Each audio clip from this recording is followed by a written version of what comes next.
Good morning and welcome to City Hall. We're going to get started with the invocation and the Pledge of Allegiance. Pastor Shane Hall is with First Southern Baptist Church. He's going to lead us in the invocation. I'll make note that Councilman Stone attends that church and knows Shane very well. I'll ask Councilman Stone if he'll lead us in the Pledge of Allegiance following the invocation. Would everyone please stand right now? Let's pray. Father, we come to you today on this beautiful day you've given us, and love the day and the creation that surrounds us. As we reflect upon it, we reflect upon your glory, and we thank you for that. Father, I lift up each member of this council today. I lift up our mayor, and Father, I ask that you provide them wisdom that comes from you, that the decisions that they would make today would not only be decisions that are made in the best interest of this great city, but also in accordance with your desire and your will. Father, I want to also in a special way lift up the members and the families of each person here, each member of the council. Father, these family members, husbands and wives, children, grandchildren, willing to give up time away from them as they do this work. So we just thank you for that and ask for special blessings on them today. Bless these proceedings and bless the decisions that are made. We give you all the praise and glory. It's in Jesus' name we pray. Amen. Amen. Pledge allegiance to the flag of the United States of America and to the republic for which it stands, one nation, under God, indivisible, with liberty and justice for all. We'll call the meeting to order. Item 3 is from the office of the mayor. It's a series of appointments. I'll look for a motion.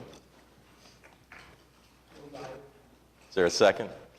All right, cast your votes. We're on item 3A. Passes unanimously. Item 4 is the Journal of Council Proceedings. 4A is to receive the journal for July 5th, and 4B is to approve the journal for June 20th.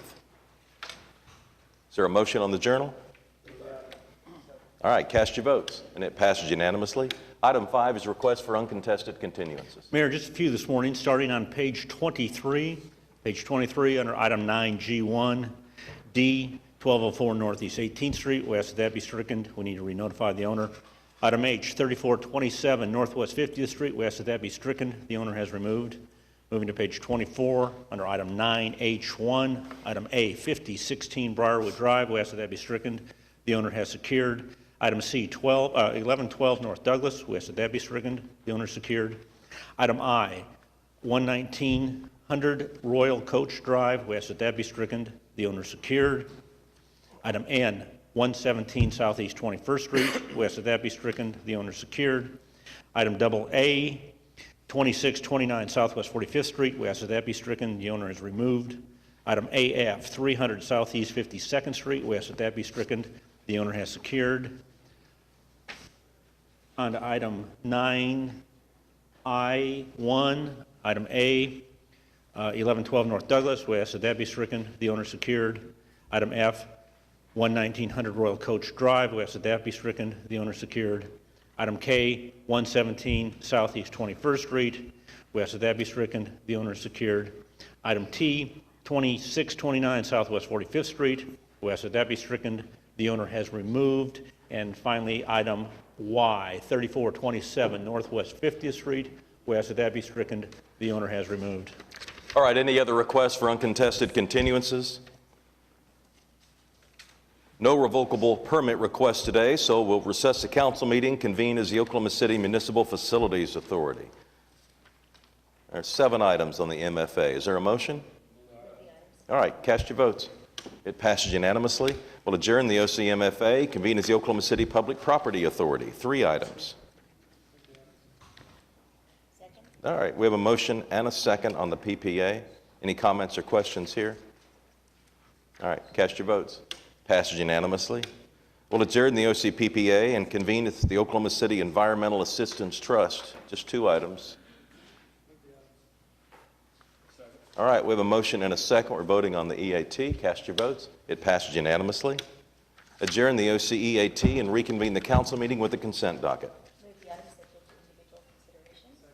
All right, we have a motion and a second. Are there any individual considerations? Mayor, I'd like to ask if we could vote on item AM2 separately. AM2, all right. And I did just want to mention 7 P. Okay. And Mayor, we do have a presentation this morning on the Convention Center. That's item AZ. All right, let's go ahead with the presentation on the Convention Center. Great. Todd Voth is here this morning from Populous, and Adam to give us an update. This is the 60% drawings that are before us. Is Adam going to start?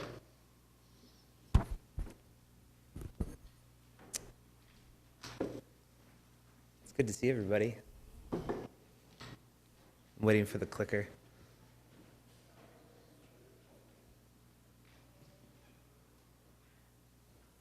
As Mr. Couch said, we just submitted our 60% drawings.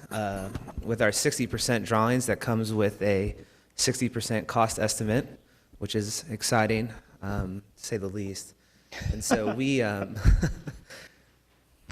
it's been a long time coming, but as I said, we're really excited. And so this is actually a presentation that we gave to our subcommittee in the month of May. And it was addressing some issues that came up in our preliminary report submission. One of those issues was obviously cost. The other was traffic and circulation. So we have Luke Schmidt from Kimley Horn here to address traffic concerns around the site.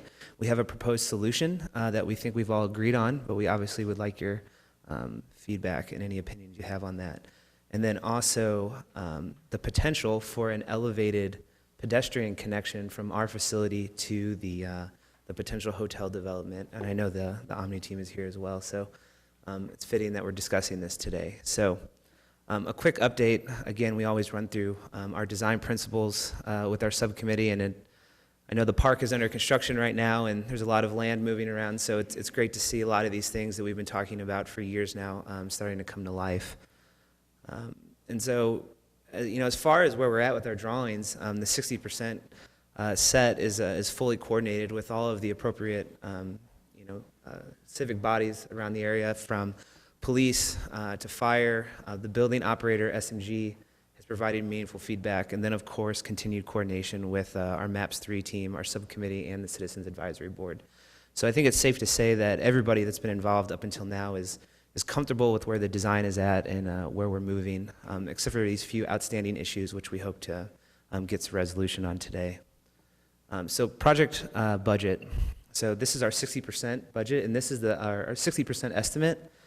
This is the one that's going to carry us to final plans, because nothing in the building is really changing right now. We're just really documenting details and how we're going to move forward. So the project budget is actually $194 million for construction.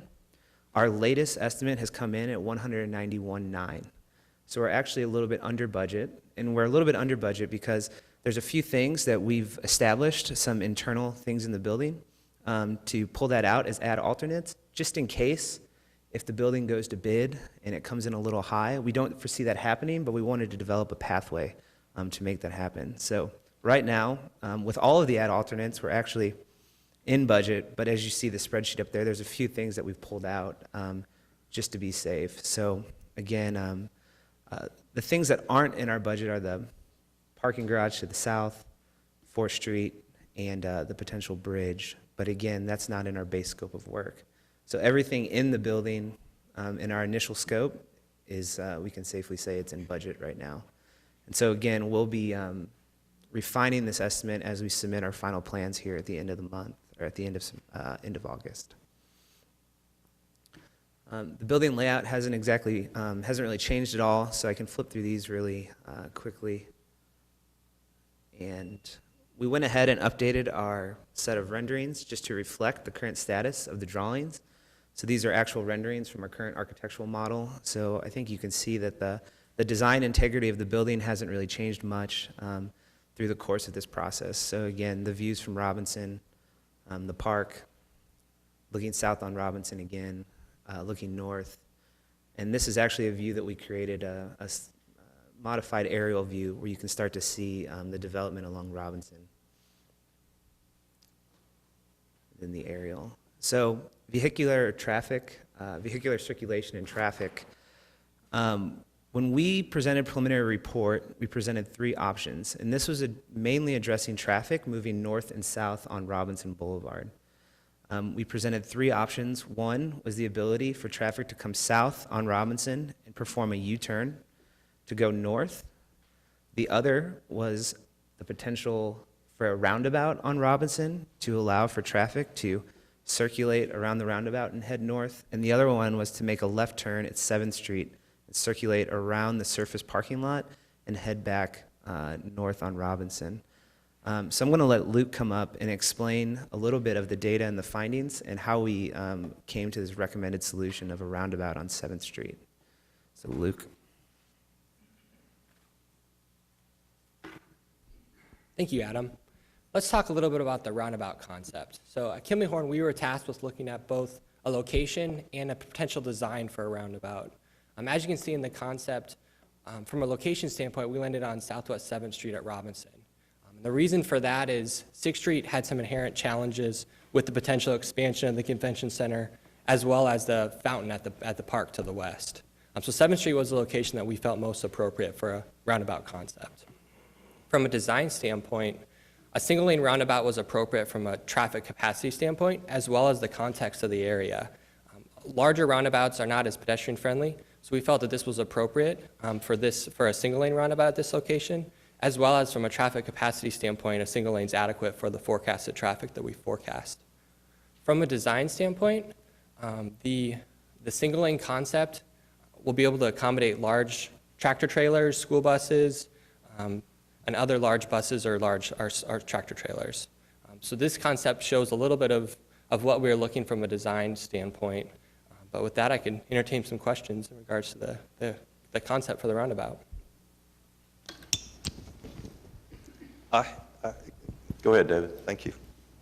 Okay, so my big complaint about the existing roundabouts here in Oklahoma City are that they're too small. You know, if you compare the roundabouts to major cities, they tend to flow better, but because ours are so compacted, people end up having to stop, you know, as they approach a roundabout, as opposed to a smooth merge into the roundabout. So I'm not suggesting this has multiple lanes. Single lane's fine. I'm just saying, is it going to be large enough to where there's a smooth merge of traffic into the roundabout as opposed to the existing ones we have here, like on 10th and Walker, 10th and Lee, I think, or Chartel, and some of the others that we have. Yeah, that's Sure, that's a great question.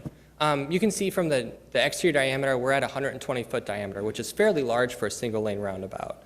And what that does is that helps a little bit with what you were talking about from a traffic flow standpoint. The other thing is that we looked at a design speed for this roundabout. The design speed on the roundabout is 23 miles an hour, which is in line with national recommendations.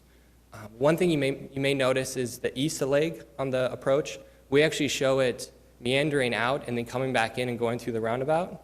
And that helps as well with the traffic flow like you were talking about. So that increases visibility as you're going through the roundabout, but then also has a smoother path as you go through the roundabout. So yes, that's something that we've taken into account, and that's shown with the design speed of 23 miles an hour and the flow going through the roundabout itself. Would you happen to know, could you compare the size of this proposed roundabout to the one that's at 10th and Walker?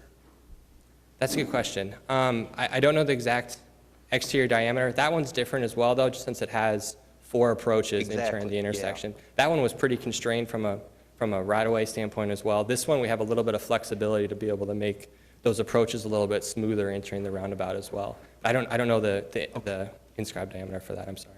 Thank you. Yeah. Are there any other convention centers that have roundabouts this close?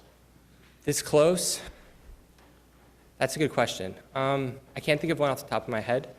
I'm just worried about a series of buses, and you're maintaining there's enough room in there to get a series of buses around this and through it. Yeah, so you can see from the concept that we have a center island diameter of 50 feet.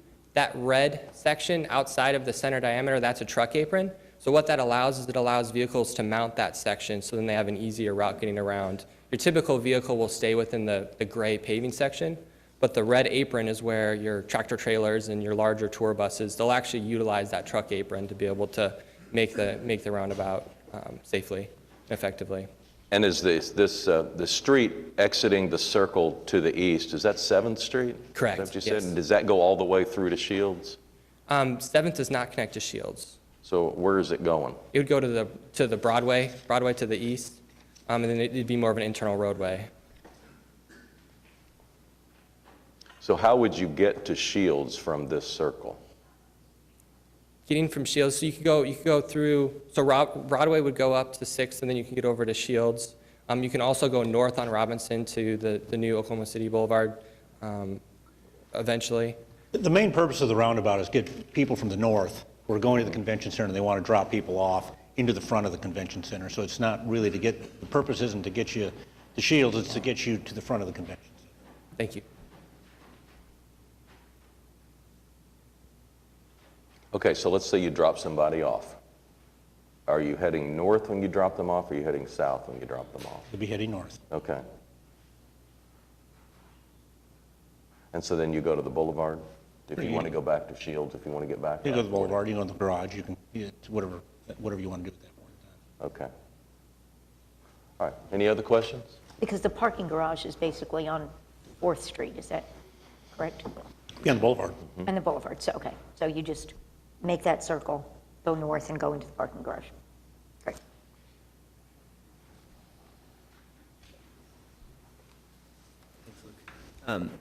So as, you know, this is highly conceptual at this point in time as far as the actual design. This was just part of our scope to address a drop-off condition as on Robinson, as the city manager has said. This will go through a design process as it moves forward as well. So by all means, this is not a final design. This is just us implementing something that we feel is adequate because of the data.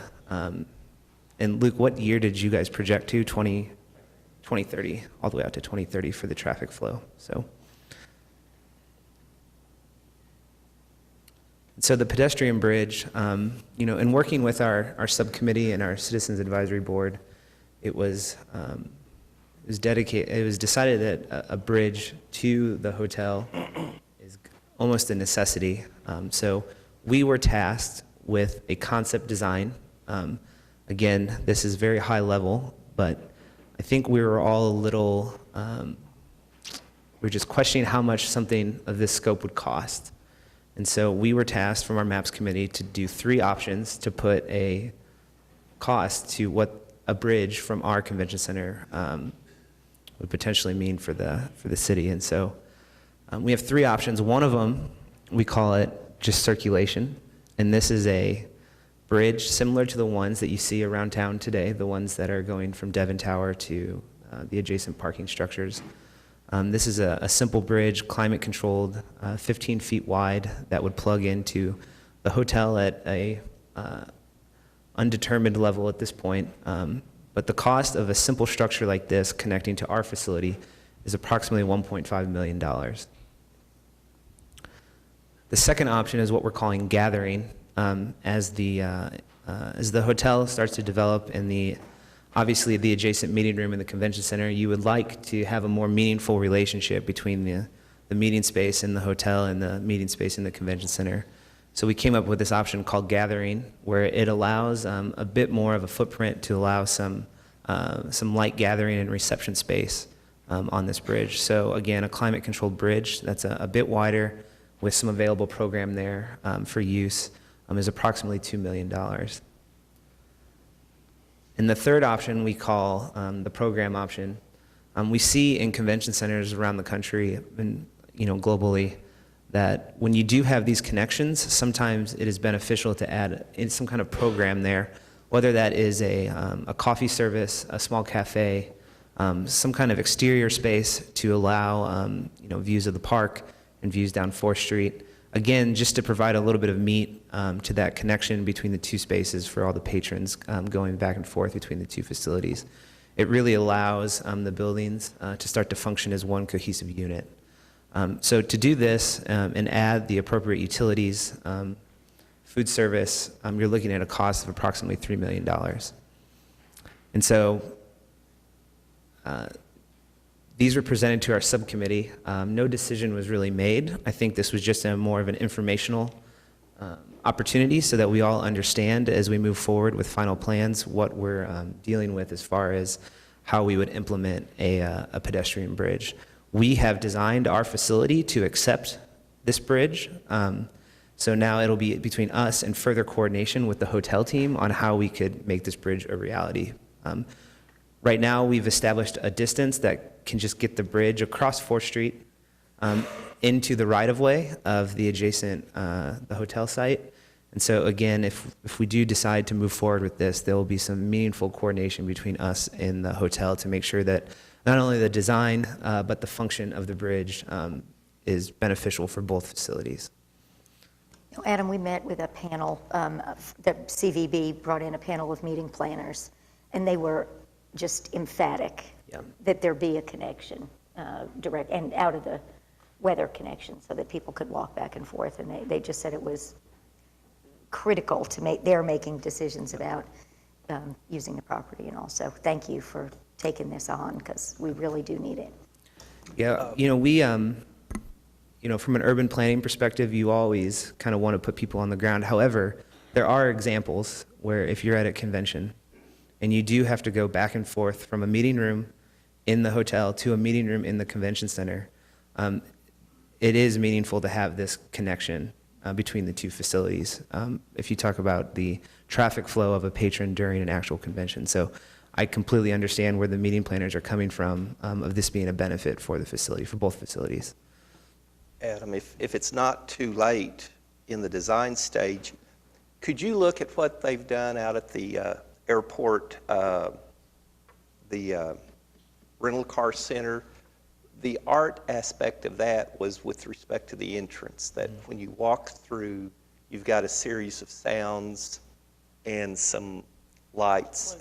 Yeah, and if you could somehow incorporate that kind of an idea in there, because one of the things that they did out there was provide historic, like radio clips of events that have occurred through Oklahoma, and with this being a convention center, you could possibly copy a little bit of that idea as long as that's okay to do.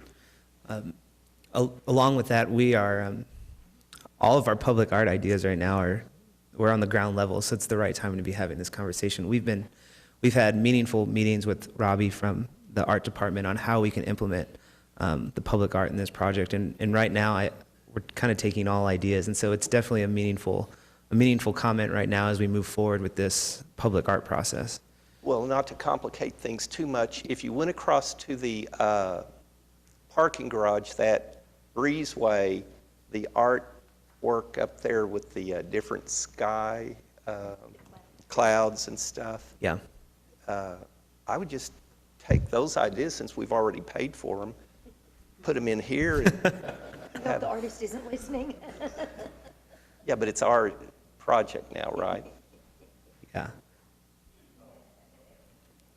So, yeah, I mean, I agree, and I appreciate you all. We always do talk about public art, and it's great that we do keep having this discussion, because we do know it's important for a facility this size, especially something that as marquee as this for Oklahoma City. And then another potential that... It's apparently okay to plagiarize in accounting. Is that Well, is that what I'm learning right now? I should have asked you, James, that question as to whether, since we bought this work of art in two places, could we somehow just share it with other parts of the city? Yeah, only upon negotiation with the artist. I see. Okay. So I'm going to give an update on the schedule, the remaining schedule for the end of the year, and then any questions that you have for the whole project, we're willing to answer right now. And so we'll be submitting our 95% final plans by Labor Day. That gives our maps team in the city to do a meaningful 8-week review. So it looks like we'll then submit our final plans sometime in October or November. Upon review, that gives our maps team some time to set up the documents to go out to bid. So we're looking at the documents bidding sometime in the first quarter of next year, and hopefully a groundbreaking soon after that. So any questions from the council? When do you think you'll be back in front of us with the So next we step?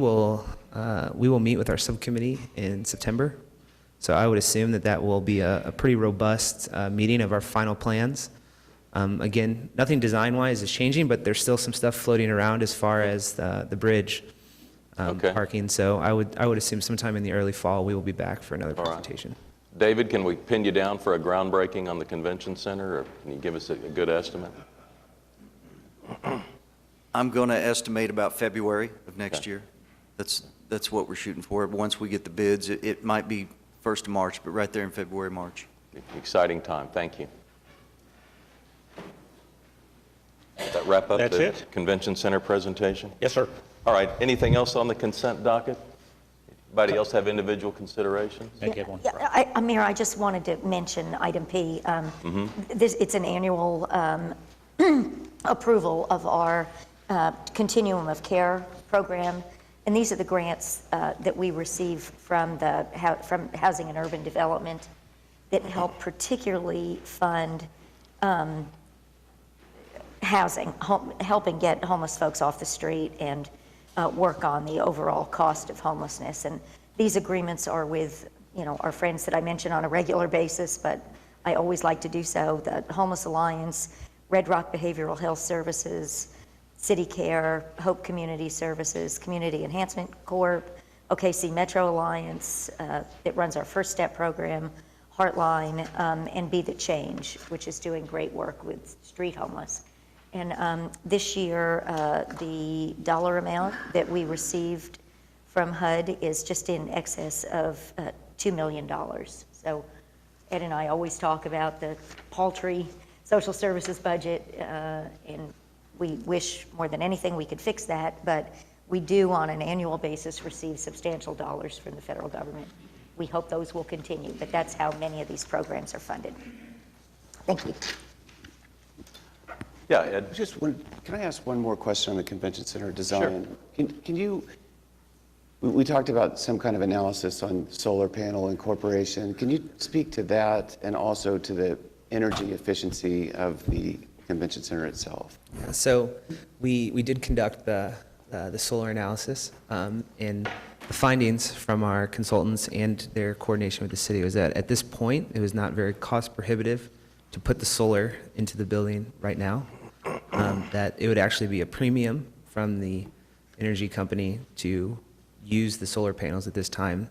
However, we did address the ability to potentially use wind energy as more of a viable solution to essentially generate energy for the center. But again, not in our scope of work now, but something that we could use in the future. As far as the current design for the energy, we're designing to the new 2015 Oklahoma City Building Code, which is much more strict than the old 2009 version. So what you're really seeing is, I know that we talk a lot about LEED Silver, LEED Gold. The new building codes are actually catching up to LEED as far as your base for design.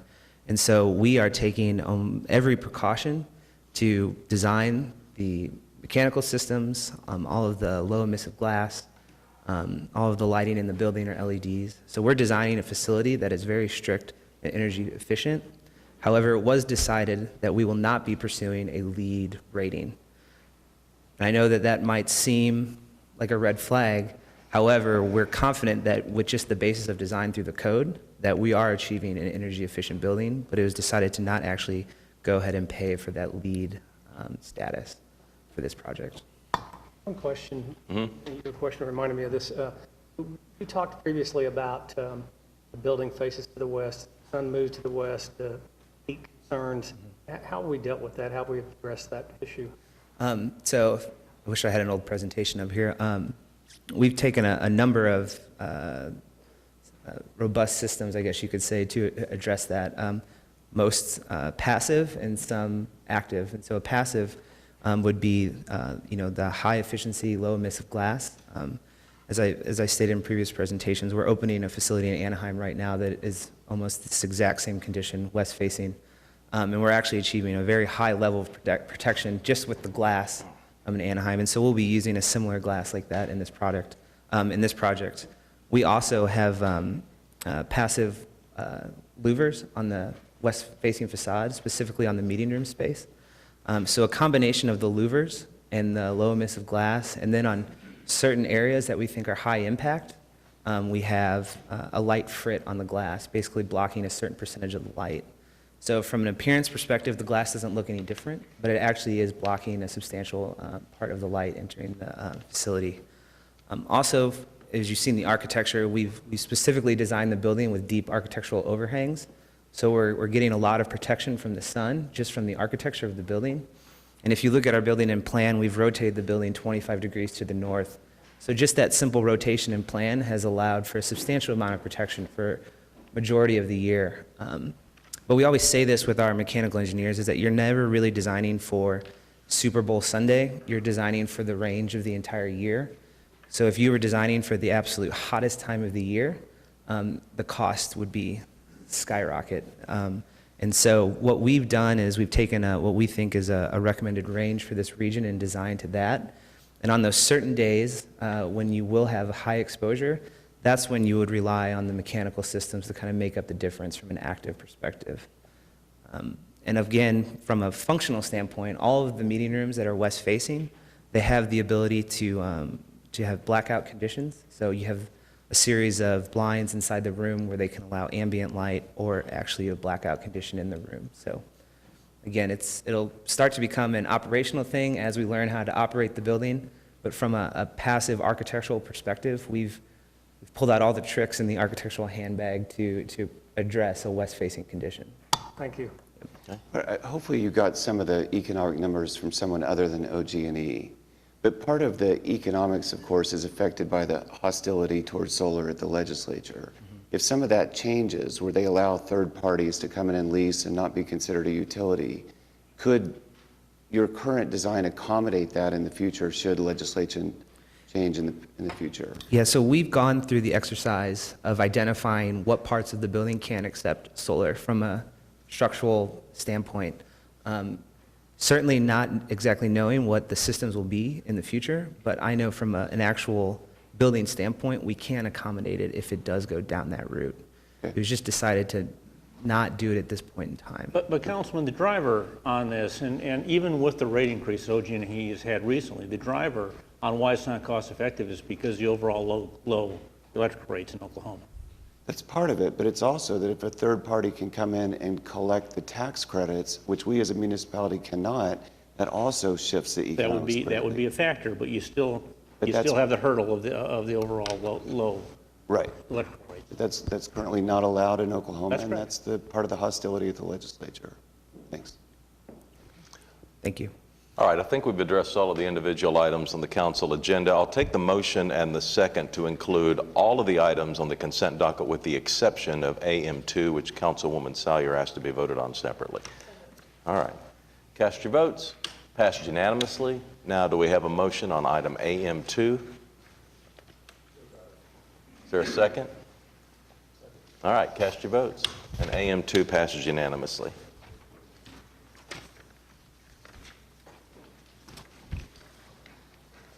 All right, we're on to the concurrence docket.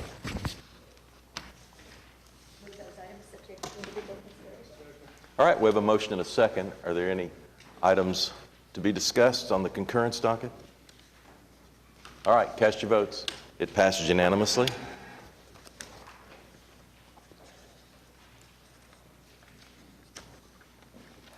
This moves us to item 9 on the council agenda. These are items that require a separate vote. The first is a zoning case in Ward 4. The address is 6929 South Sooner Road. It's currently I-2 moderate industrial and will be put into a new PUD if approved. Todd? Has anyone signed up to speak against this? No. I'm sorry? No. No? Thanks. Where am I at? I've been out there, I've visited this site.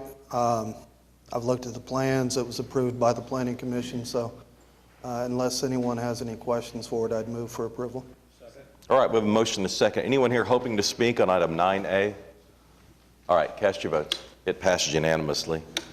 Item 9B is also a zoning case. This one is in Ward 3. The address is 3714 Northwest 9th Street. And Larry, there is an amendment to the master design to consider as well. Thank you. We deferred this last time. Bob, if you would, is the applicant present?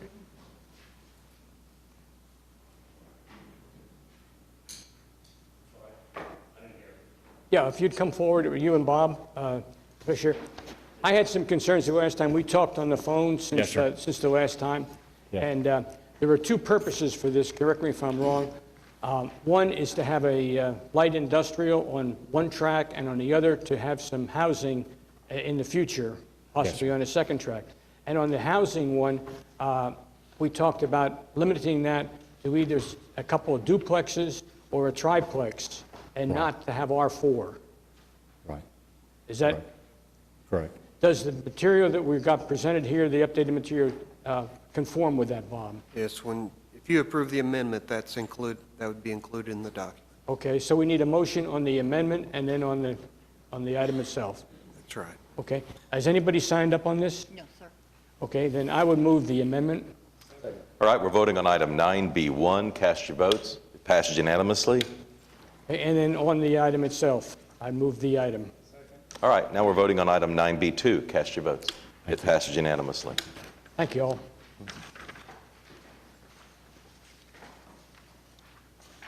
Item 9C is a request for a special permit to operate a public middle school and a high school in a C3 community commercial district, and it's in Ward 5. David? Thank you, Your Honor. Francis, has anyone? No. Okay. May I ask for the representative to just make a brief presentation? I'm supportive of this idea, but it just hasn't received too much attention, so I thought it'd be a good time to just share some information about it. It's in the far southern district of the Oklahoma City Public Schools, just 8 blocks south. The Moore Public School boundary begins. So that's right. David Box, 522 Colcord Drive. Here on behalf of the applicant, also with me is Mr. Carl Edwards and several people from the Oklahoma City Public Schools. This will be an Oklahoma City Public School. It'll be Emerson South. What we have here is around 29,000 square feet, and this is the former location of a Wright Business College. Because it's Zone C3, in order to operate a middle school and or high school, a special permit is needed. And so what we have filed is a special permit that has a pretty detailed program description. We anticipate approximately 200 students. We think that the site, having previously been an educational type facility, lends itself well, and the Planning Commission was unanimous in their recommendation. We'd ask for the same. Great. Thank you, David. Any questions that David can respond to? Okay, well, thank you. Well, I move for approval. All right. We're voting on item 9C. Cast your votes. It passed unanimously. And, Your Honor, they're anticipating beginning classes in August, so we need the emergency on this item as well. So All right. I move for approval. Is there a second? Cast your votes on the emergency for item 9C. Passed unanimously. Thank you. Item 9D is a zoning case in Ward 7 at 13730 North Douglas. It's currently AA agricultural. It would become an RA2 single-family 2-acre rural residential district if passed. It was recommended for denial at the Planning Commission level. John? All right, thank you, Mr. Mayor. I see that the applicant is present. Can you briefly give a presentation on this site?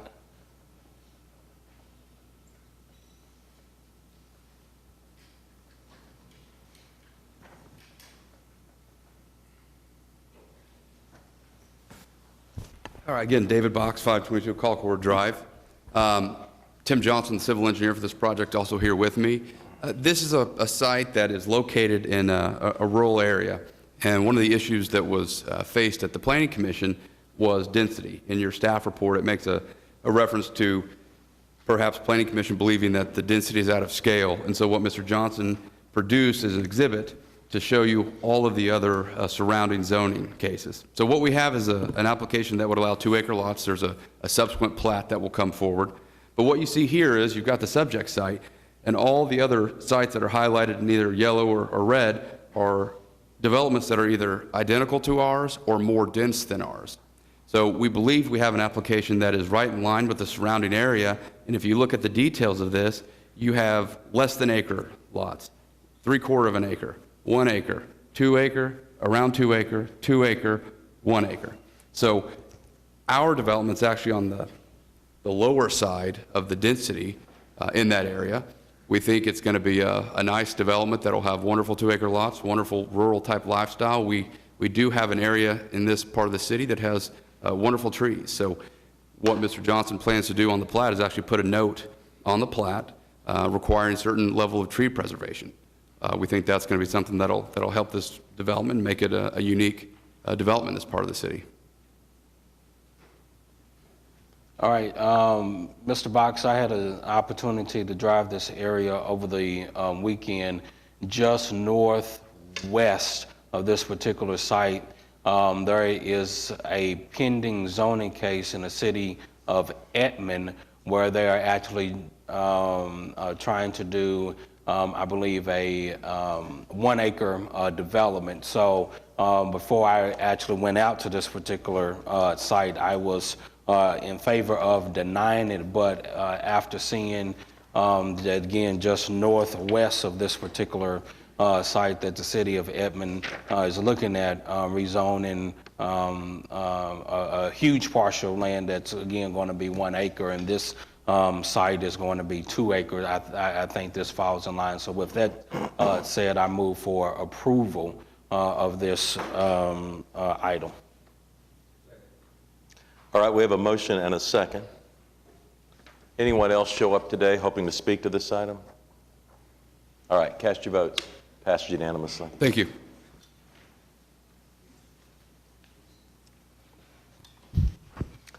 And time now for item 9E.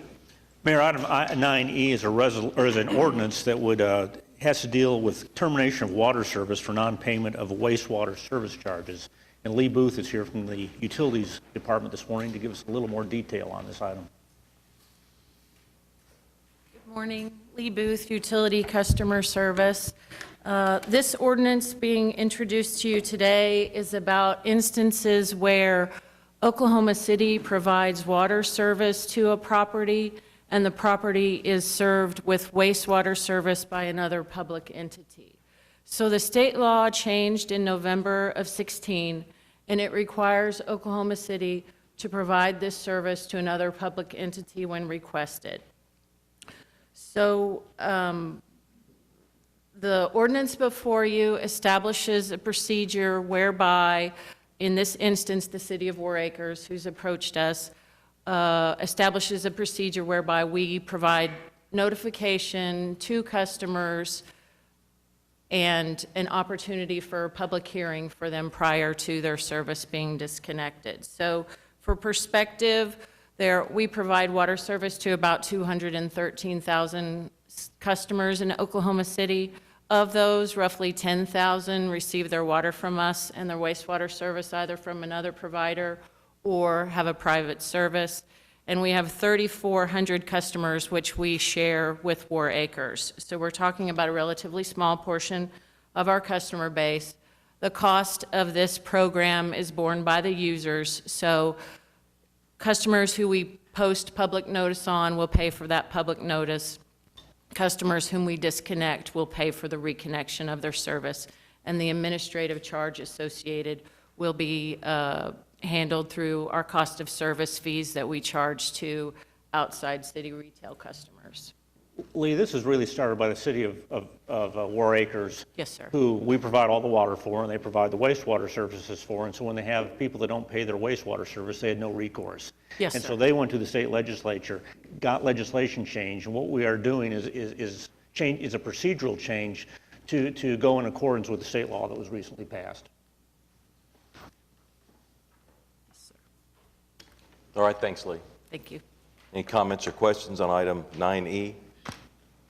All right, well, the item is being introduced today and will be a public hearing on August 1st. We would expect a final hearing on August 15th. So just a motion today to accept the item as introduced. Cast your votes. It passes unanimously. Item 9F begins a series of items from the Traffic Commission. Most are in Ward 6. The last couple are in Ward 7. Meg, you okay with these first four? Yes, I am, Mayor. These are to deal with parking issues surrounding the new police department headquarters at 700 Colcord. So I would ask to move approval on F1. All right, there's a motion on F1. Is there a second? Second. Cast your votes. It passes unanimously. A motion on F2. Move approval. Second. Cast your votes. Passes unanimously. And F3. Move approval. Cast your votes. Passes unanimously. Item F4. Move approval. Cast your votes. Passes unanimously. Item 9F5 is in Ward 7. John? Move approval. Second. Cast your votes. It passes unanimously. And item 9F6. Move approval. Cast your votes. It passes unanimously. Item 9G is a public hearing regarding dilapidated structures. Is there anyone here hoping to speak under any item listed under 9G? Yes, sir. Come on forward.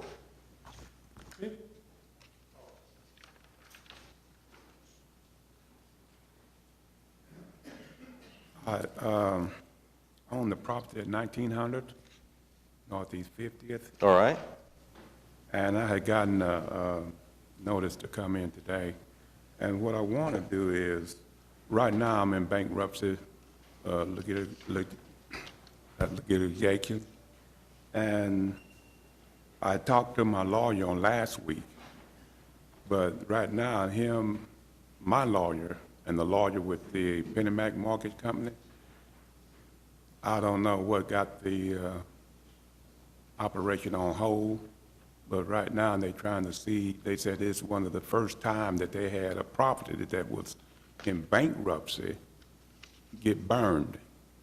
So they trying to, my lawyer, Penny Mac lawyer, they trying to work it out where, I guess trying to see where this thing will come out. How long have you owned the property?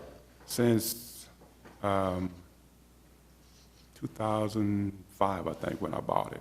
All right. And did the fire occur before you bought it or afterwards? Afterwards. In fact, the fire happened March of this year. Okay. Do you have any insurance that would protect you from on the fire? The insurance, I worked with the insurance and the mortgage company up until May. The insurance finally released the check, sent it to the mortgage company. The mortgage company right now have the check in what they call a escrow account. And I don't know exactly why it's on hold, but I've been trying to get something done with the insurance, the mortgage company, to release the check. Either we need to try to rebuild, or we need to take and pay the mortgage company off and try to do something with the rest of the money. Right now, I'm just in limbo. I don't know.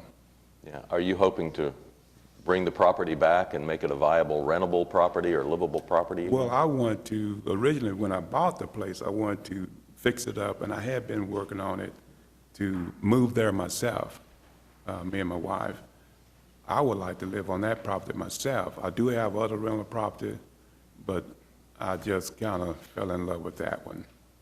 Yeah, well, I mean, obviously, we're having to look out for your neighbors, and the property can't stay in the condition it is now. What are you suggesting we do? Well, right now, I just need a little bit more time because the lawyers, they're the one that got me on hold. And I know that the property can't stay in the condition it's in, but until I get a release of money or release from the market company, I'm just at a standstill. All right. John, why don't we get some advice from Charles and see where we are on this? Charles? We'll try to work with him, on this, of course. What I would, just from experience, that notice of dilapidated usually motivates the mortgage holder and the insurance company to work with the owners quite a bit. Okay. So, Mr. Mayor, we're going to leave this item on the agenda, but if you will stay in contact with Charles, and Charles will work with you so we can get this resolved. Sure. And the mortgage holder has been notified, correct? Yes. All right. So make sure you have Charles's business card before you leave here today, and the two of you can continue to work together. And we wish you good luck in getting that property up, and hope someday you can move over there. Thank you. You bet. Thanks for coming down this morning. All right. Any other? Yes, I'd like to speak. You want to come up on item 9G? All right, Michael. We'll need your name and address. Yes, for the Michael C. Washington, 2900 Northeast 18th Street, Oklahoma City, Oklahoma. Now, I see these various properties and things that talking about being destroyed and all this here. But I don't find one time or in one instance are we talking about closing down those dilapidated buildings that's abandoned by the Oklahoma School District. That's right. We got several schools on the northeast side, been up there for tremendously a number of amount of years, and yet you want to take someone else's personal property because they don't have the money to upgrade it? If we're going to discriminate, well, that goes with this. It goes with the houses. It goes with the houses. It doesn't go with the houses. Okay, well, let me tell you about this man. And first of all, again, back to this man here. Okay. This address here, this property, young man, sir, you need to talk to me before you leave, because if they decide to try and destroy your property based upon your right to due process, you have a right to file a civil litigation, and you can file, I'm talking in this man's behalf now, you can file also, let me talk to you and tell you. Did he leave? Oh, he's gone. I feel like I'm talking to myself almost. Now, see, there y'all go. But, believe it or not, y'all have no authority to address this man in this such a manner. Now, you can take him to court, but you don't have a right to in and of itself, because that's what you call due process of law. That man has a personal stake in his real properties, and that would be, in a sense, your actions would be basically a communist-type role. Okay, your property is not up to standard, so I'm going to destroy it. That's not how it works. That's why you have a judicial system. Then you have an appellate system. Then you have the Supreme Court of Oklahoma and the United States Constitution, which is the Constitution and laws of the land. Now, not only is this man's property being infringed on, and you're putting him through the ringer, forcing him to make a stand or take an action, I don't believe that that's the right step to take. I believe that this man should be set down, and now I like what this gentleman here spoke about. I like that, by the way. I don't know your name. I've seen you plenty of times. I like, and as a matter of fact, Councilman, I want to talk to you a little bit about something a little later on.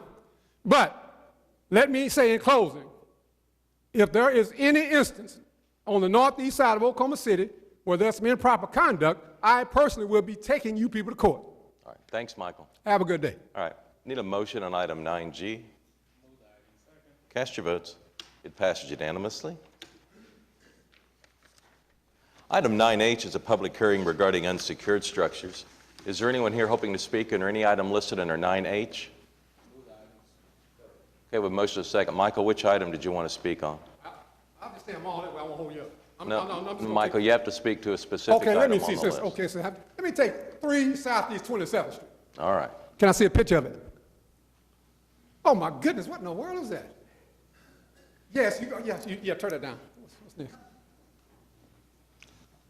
But I don't need to talk on that. That needs to go. Michael, this isn't appropriate for you just to go through the list and give your personal But opinion you have them about up there. I mean, I'm a man that wants to speak on the issue. No, you're making a mockery of the whole No, system. I'm not making a mockery. I have a right under the constitutional laws of the state of Oklahoma, under the Open Records, Open Meetings Act, to speak on an issue that you have on an agenda on item. Which item would you like to speak on? I'll have to see him. I can't see him.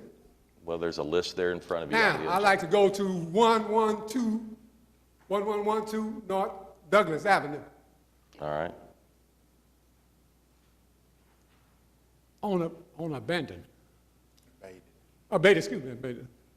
Okay, well, that's nothing to talk about. I mean, Michael, we talked about a way that you could review these no, ahead of the meeting. no. We're going to talk about what you suggest is no good, because I'm following the laws and dictates of the Oklahoma Constitution. If you got some on an item up before me to be talked upon, I don't have to say, well, look, I'm going to write it down first. That's not how it works. I want to talk on an issue unless you change the rules and regulations. I would like to talk on the issues that, not because you want to go home. Michael, which issue would you like to speak about next? Now, let's go back. I can't see it. Okay, now, I'm not going to hold everybody up because of that, but let me tell you, let's go to 1133 Northwest 26th Street.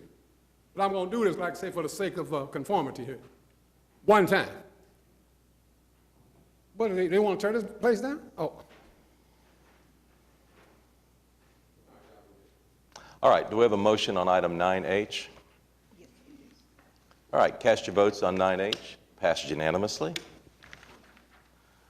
Item 9I is a public hearing regarding abandoned buildings. Is there anyone here hoping to speak under any item listed under 9I? All right, cast your votes. Passes unanimously. Item 9J is a public hearing regarding the removal of property from the abandoned buildings list. Is there a motion on item 9J?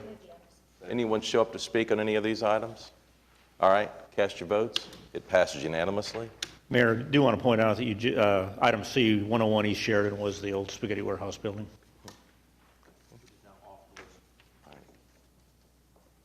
All right, item 9K begins a couple of items that deal with the city's efforts with Omni Hotels to build a convention center hotel. I'm going to introduce Kathy O'Connor and allow Jim to set the issue up for us. Go ahead, Kathy. Good morning. Thank you for inviting me here to speak this morning about our progress on the Convention Center Hotel. We have two items before you this morning. One is a redevelopment agreement with Omni Hotels, and the other is a funding plan that sets out a process in order to fund the public participation that's required for the hotel project. Just to kind of overview what we're going to do this morning, the first thing we're going to do is I'm going to review the project and talk a little bit about how we've gotten to the place that we are today. Next, we have Tom Hazinski with HVS, who is here to make a presentation about an economic impact study that we recently completed that examines the economic impact of the convention center project with and without the hotel development. Then we're going to go through the terms of the redevelopment agreement, and finally go through the funding plan and have a summary of comments and recommendations to go forward. But to start out, I think we need to remember that the purpose of the MAPS 3 projects one of the main goals of the MAPS 3 projects was to spur private investment in and around the investments that the city is going to make. And I know that that's a big component of what we plan to do with the new park project along the streetcar route, and the same is true for the convention center. This project is designed to create new economic impacts and benefits to Oklahoma City by attracting additional convention, visitor, trade show, public exhibition, and other types of events that require a large quantity of hotel rooms in order to book those types of events. It will generate increased tourism to Oklahoma City, which is one of the fastest growing components of our local economy. It will provide job creation and increased employment opportunities, both as the hotel is constructed and as the hotel continues operations. And it'll enhance and foster greater utilization and more efficient utilization of the new convention center, making it much more economically feasible and sound as it goes forward with its operations. Just wanted to go through a little bit of the process to date. We've been working on this project for several years now. If you remember, in 2015, the City Council authorized the launch of the procurement process to select a hotel developer. We qualified 4 firms. We issued an RFP, and we qualified 4 firms based on their past experience, the team they assembled, their financial capability, and their general approach to the project. In January of 2016, we began to receive input from meeting planners about the project and what their desires and goals were. In May of 2016, we shortlisted the developers. We requested additional information from the shortlisted developers and received 2 responses back. One from Mortensen and Marcus, who teamed together, and a second proposal from Omni. In September of 2016, the selection committee met and determined that Omni was the best choice for the city to move forward with in negotiations. Late in September of 2016, the City Council authorized myself and the city manager to negotiate with Omni, and the agreement that we have today before you is the result of those negotiations. One of the reasons, just to go through some of the reasons that Omni was selected, first of all, they were selected by unanimous vote of the selection committee. One of the major factors is that they are bringing a over $150 million developer contribution to the project. They will be a private partner with substantial balance sheet that eliminates financing contingencies, which is important as we structure these deals. There's a certainty of ownership and a long-term commitment to their projects. They have significant experience in operating convention center hotels and 4-diamond level hotels. And they're an entrepreneurial organization that has very distinctive concepts that reflect the local communities that they have projects in, and that was important to the team. This is an early concept. Everybody thinks that this is the design of the hotel. This is a conceptual design, and the final design will vary from this somewhat, but this is a design that was come up with to show how the project would fit on the property that's been identified as the site for the hotel. And just to kind of summarize what we had in the proposal from Omni, they will be the brand, they will be the operator, they will be the owner. At the time the proposals were submitted, their contractor was Brassfield and Gorey. I think they are reviewing other options as far as contractors, as well as other options as far as who the architect will be. The number of rooms is 600 rooms. They will have about 50,000 square feet of ballroom and meeting room space, which will be an important complement to the convention center and will help us attract more events to the city and even be able to host more than one event at a time. And they will have up to 6 restaurant and food and beverage outlets within the hotel center. And the total square feet of the center is about 570,000 square feet. So with that, I'd like to introduce Tom Hazinski with HVS. HVS does consulting in the convention, sports, leisure, visitor arena. Again, they were asked by us to complete an economic impact study. Some of the work that they do will be a part of the incentives as we move forward with this project if the council determines to do that. So with that, I'd like to turn it over to Mr. Hazinski. Good morning. Good morning, Mr. Mayor, members of council, city staff. Thank you for the opportunity to present to you today. Just a little bit of background on HVS. We are largest hospitality consulting firm in the U.S. devoted exclusively to hospitality. I lead the division called Convention, Sports, and Entertainment, and our area of specialties is the market analysis, impact analysis of public assembly facilities, including convention centers. So we've done this kind of work all over the country, and we're very pleased to be able to bring our experience to Oklahoma City, which is engaged in what I view as a really exciting project. So to do an economic impact study, we first had to do a market analysis of both the convention industry and the hotel industry. And so that started with a review of what historically you've been doing in the industry. And the first graph you see here is just a picture of what kind of events and attendance you've been attracting over the past few years. Somewhere an average about 87 events over the past 4 years, with attendance ranging around 300,000 per year. And on the next slide, we looked at what kind of business you're losing today. So the convention, the Visit KC is actively trying to market the existing facility, meeting a lot of resistance. So we looked at that data, and we looked at events that could be located in the convention center, and how many are being lost on average annually. And due to lack of space or dates in the convention center, about 23 events are lost. And due to a lack of an adequate hotel room block, about 16 events are lost on average per year, with a total of about 112,000 room nights. So if you were to recover 1 in 4 of these events, you might get 10 additional events. The new convention center would have more capacity, particularly capacity to do simultaneous events, and it would free up a lot of space. And of course, the addition of the hotel would address the hotel room block need. But this doesn't represent, going on to the next slide, this doesn't represent the whole universe of potential events.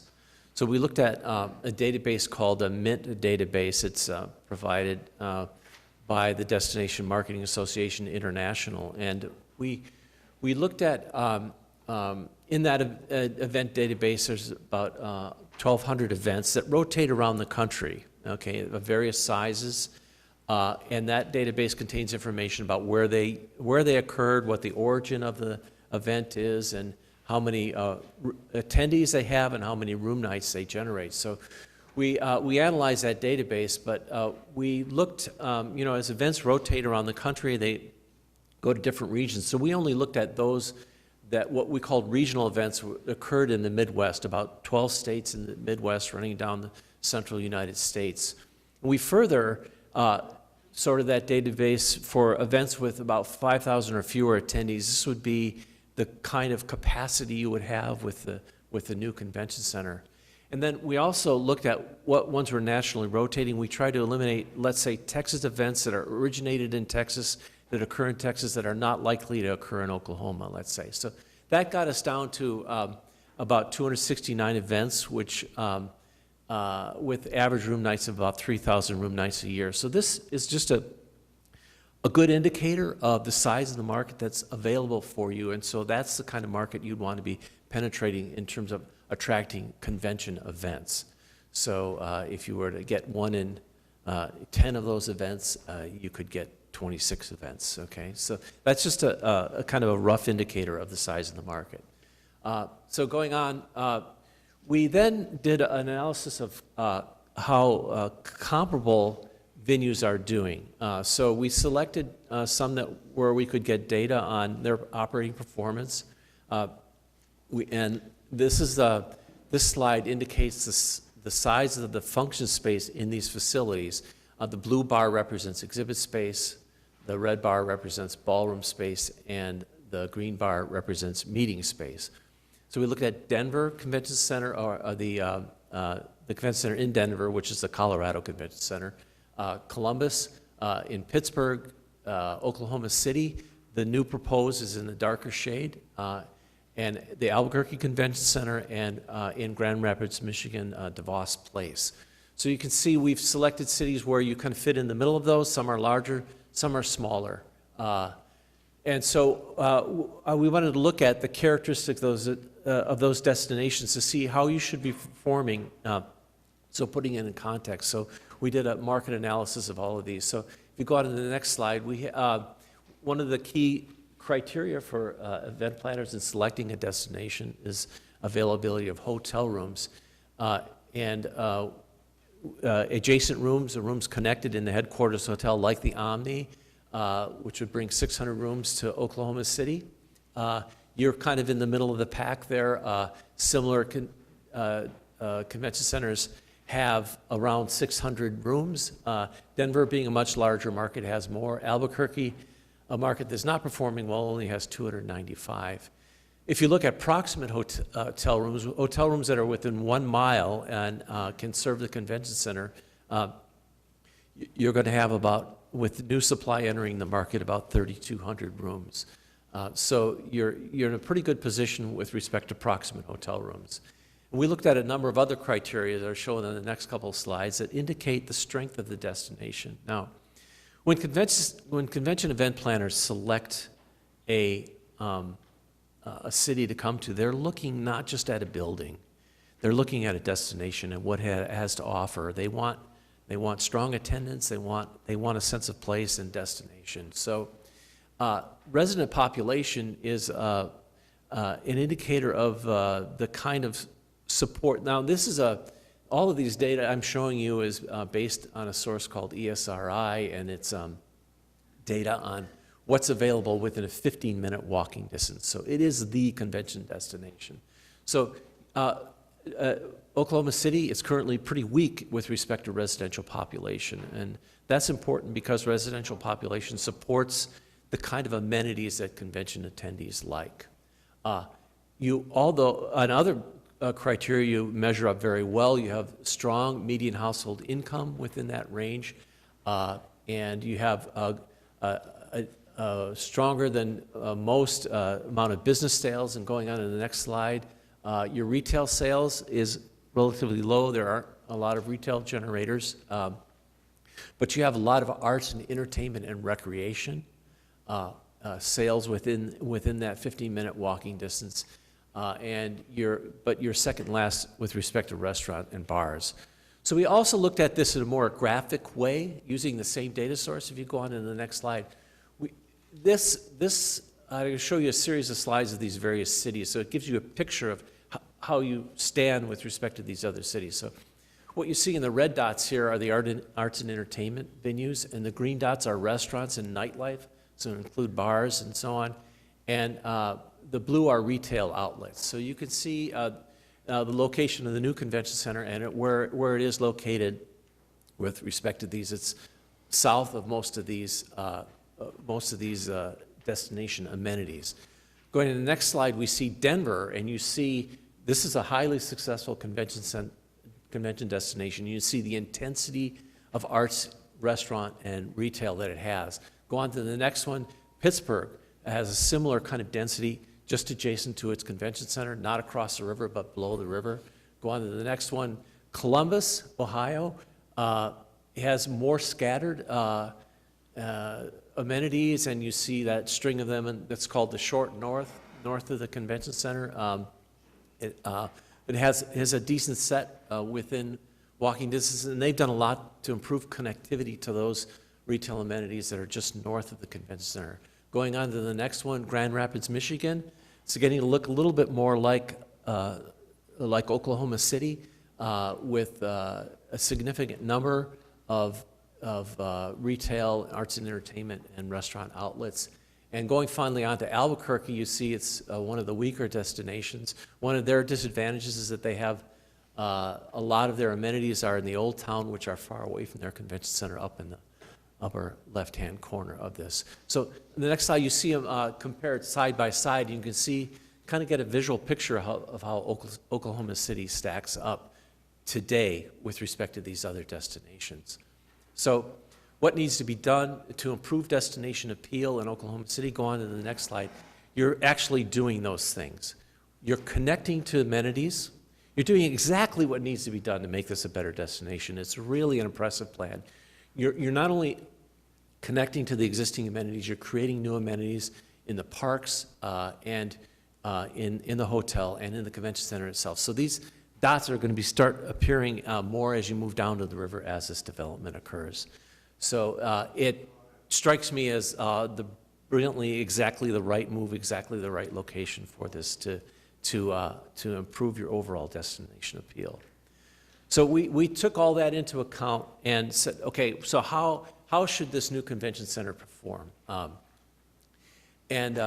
We, with the help of SMG, we were able to get data on the events in these other cities, and we break them down in this chart by type of event. Conventions and trade shows, which are really the most important line there, because they're the ones that generate a lot of economic impact and generate room nights. Consumer shows are mostly locally based events, have high attendance, but don't draw as much out-of-town traffic. Similarly with banquets, and meetings have a lot of out-of-town attraction too, but they're much smaller. So the most important line in that chart is the top one. So in the green bar, you see our projections of how we think Oklahoma City is going to do. So you can see, because it doesn't compare favorably right now in all these categories, we've been conservative about how it would perform. We don't have it as being a top performance. We have it on a par with Pittsburgh. If you, DeVos Place in Grand Rapids has a lot of those sports and entertainment events. We don't expect those here, but if you take those out, you're very much on par with DeVos. And so you can see in those comparisons, that's where you compare as a market. So this is how we think you should perform. So that gets you to about around 170 events a year with 40 conventions and trade shows. Flipping on to the next slide, this is our estimate of attendance, okay? So we looked historically at what average size events you're getting. We think the new events you're going to get, because a lot of them are going to be simultaneous, actually might be smaller, and we saw in that Mint database that they were a little smaller. So we actually reduced, as you get more events, the average size we think is going to shrink a little bit, but still you're going to generate significantly more attendance than a couple of the other venues, but not nearly what Denver is doing or what Columbus is doing. Columbus has the advantage of having the fourth largest state association market in the U.S. You don't have that strong state association market, so that's why we are not putting you at a level that Columbus Convention Center is at. But you're very similar to Grand Rapids and very similar to Pittsburgh. Much better than Albuquerque. Albuquerque is not a well-performing destination because it lacks hotel proximity and it lacks a lot of amenities. So on to the next slide, then we were asked the question, well, how is it going to perform with and without the hotel? So in order to estimate the impact of the hotel, we had to create two scenarios, one development of the convention center with it and one without. We know from experience and having surveyed event planners for many, many years, and this is what your advisory groups told you, that a headquarters hotel is crucially important. So these are surveys we've done in a number of different cities, but the answers always come back the same. So we asked them, do you need a proximate hotel, one that's just nearby, not necessarily attached? And 95% of event planners say, these are convention event planners, so they exclude people that do sports or do consumer shows. These are just convention event planners. 95% of them either say it's preferred, 82% say it's required. So it's extremely important. We asked them, do you need a headquarters hotel? And 86% say it's preferred or required. So 58% require it. So you can see it's really important. So we factored this in, going on to the next slide, into our projections of how the convention center would perform with and without a headquarters hotel. So we have it at the overall event size isn't, number of events isn't hugely different. We have 146 without the hotel, 171 with, but the big difference is in the number of conventions that you would be attracting. New conventions that you'd be attracting would be 28 new conventions with a hotel, only 18 without. So admittedly, there's some judgment involved in this, but it's informed by all that data that we presented to you and all the analysis we've done on lost business and comps and so forth. And so then what about attendance and room nights that would be generated? So without the hotel, those 146 events would generate about 484,000 attendees, but only 135,000 approximately room nights. With a new hotel, that number increases about 100,000 more room nights per year with a new hotel is what we're forecasting. So you can see because it's making a big difference for convention events, it's making a big difference for the room night impact. And those are the events that really generate economic impact. So with those as our demand forecasts, going on to the next slide, we also analyzed, well, how is this hotel going to perform in the market? What kind of demand is it going to bring in? So we analyzed a competitive set of downtown hotels, and here's a list of them, about 2,300 rooms that are currently in the market today. And these would be, to some extent, not entirely, but to some extent, each one of these might compete with the new Omni Hotel. Going on to the next slide, this is how supply and demand has been growing since 2009 in Oklahoma City. Very impressive growth in both supply and demand. And you can see from 2009 through 2013, the blue bar represents available room nights in the market. So that's the number of rooms times the number of days in the year, available room nights. So you can see it's flat to 2013, then in 14 we start having, in 15 and 16 we have significant addition of new supply. So what happens along with that?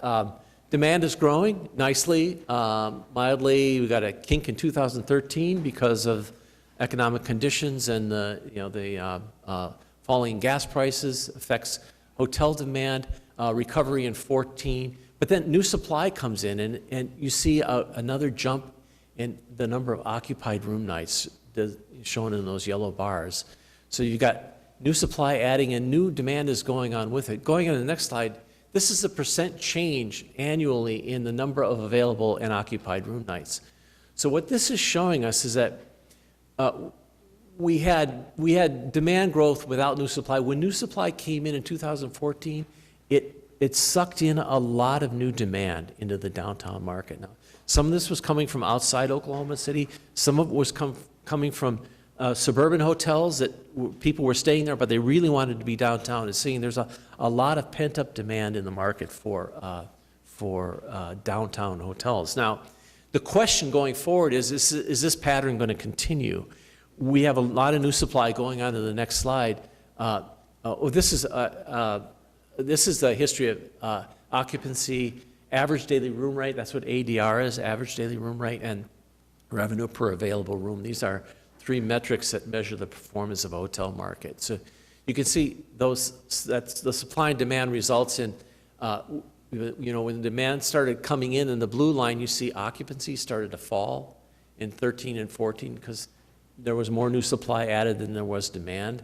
But rates continue to grow. Average daily room rate, that orange line on the top, continued to grow, and it's kind of now leveling out. So the dotted red line is revenue per available room, and that's a combined measure of occupancy and average daily room rate. And you can see that's kind of leveled out as well. So, and that's the impact of this new supply coming into the market. So the question going forward is, how is new supply going to continue to affect this market? How well are you going to be able to absorb this? There's a lot of new supply coming into downtown. The headquarters hotel, 600 rooms, is one small piece of that. There's, by 2020, if you look at everything that's on the books today, and this is the list of them, you'll go from about 2,300 rooms to about 4,300 rooms. This is a really substantial increase in the supply in the market. So we know from past experience that some of this new supply is going to induce some new demand into the market, but we also think it's going to actually place further downward pressure on occupancy rates. We also, when we analyze this, we weight this. So, a Staybridge Suites in Bricktown is not 100% competitive with the new Omni Hotel. It's only partially competitive. So we weight the competitiveness of each one of these properties. So on a weighted basis, you got about 2,100 rooms in the market, and that's growing to about by 1,600 rooms to about 3,400. So we're seeing, on a weighted basis, about a 78% increase in supply. So it's not quite as dramatic as the total increase, because a lot of this new supply isn't going to be directly competitive. So going on to the next slide then, this is what our projected available and occupied room nights are in the market in 2016 and going forward.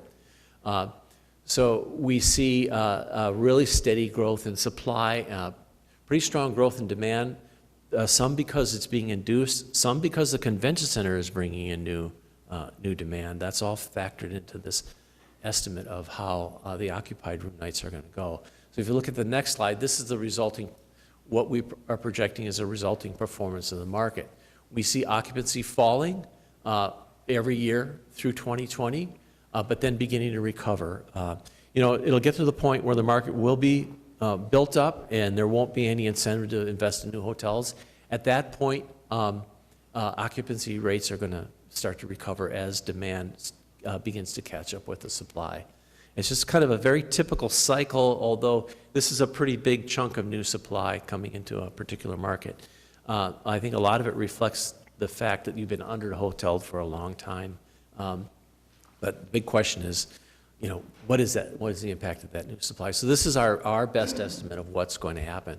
So the resulting analysis, we look at how the Omni would penetrate that market. We think it would open with an occupancy around 57%.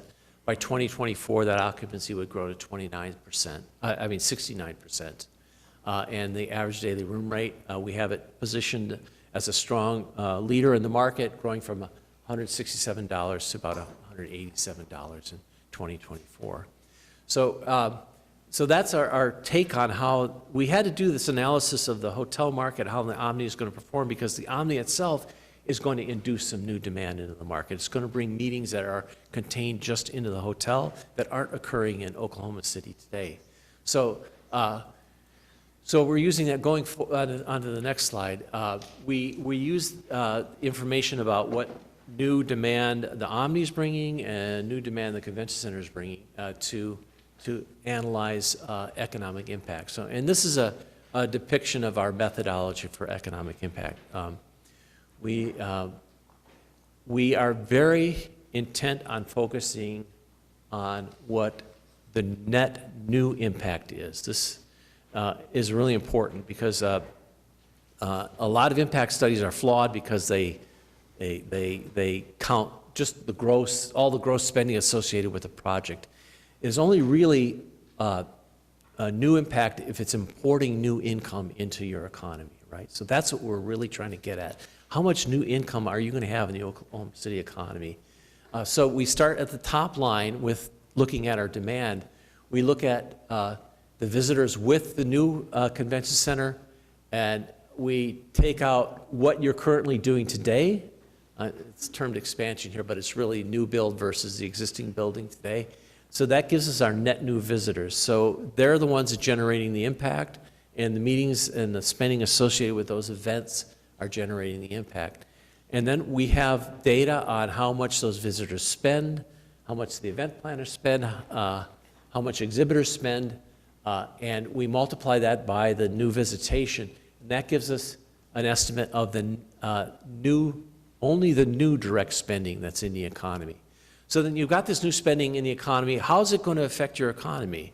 So we run through a model of your local area economy that shows all the inputs and outputs of your economy, and we estimate net direct spending. So let's say someone comes in, visitor comes in and buys a T-shirt, right? Now the gross spending is what they pay for that T-shirt. The net direct is what the retail margins are, what the retailer gets that stays in Oklahoma City. That's the net direct impact. So we don't take the total direct spending. We cut it down to make sure that we understand what direct spending is actually landing in the economy. And then we look at indirect spending. So let's say someone goes to a restaurant. The restaurant needs to buy food and supplies. To the extent that they buy that locally within the economy, that's called an indirect spending. It's a new business spending. And then the waiter or waitress serving that meal may have more income because of tips and wages. To the extent that that person spends that money into the economy, it's called an induced impact. So we add those, and we actually have looked at the economy by the zip codes within the city of Oklahoma City, and we modeled that economy. And we add those things up, and that gives us our total impact, our dollar impact on the economy. And also generates an estimate of the number of jobs that are associated with that spending. So we get this impact by various job sector, whether it's in hospitality or in transportation, whatever sector. We know how many jobs it takes to support that kind of spending from this model, and so we estimate job impacts as well. And then as a final step, we say, well, how does all that new money in the economy, how is it taxed? How does it affect what is the fiscal impact on the city itself? So that's a process we go through to do that methodology. It's a tried and true methodology that really tries to get at true impacts, not gross, but net and net new, real impacts on your local economy. So going on to the next slide, this is the result of the spending that we estimate. So, and this, again, this is net new spending, and it's stated in 2017 dollars. It would reoccur annually, right? So without the hotel, we are estimating it's about $62 million annually. With the hotel, nearly $140 million, a $75 million difference. So this new hotel has a really significant net new impact on spending. Flipping to the next slide, we show what the jobs impacts are. So again, these aren't direct jobs. These are the jobs that are supported by all that spending, and we're estimating about 390 without the hotel and 910 with a hotel of 520 difference. These are full-time equivalents. Now, you may have heard some other job estimates.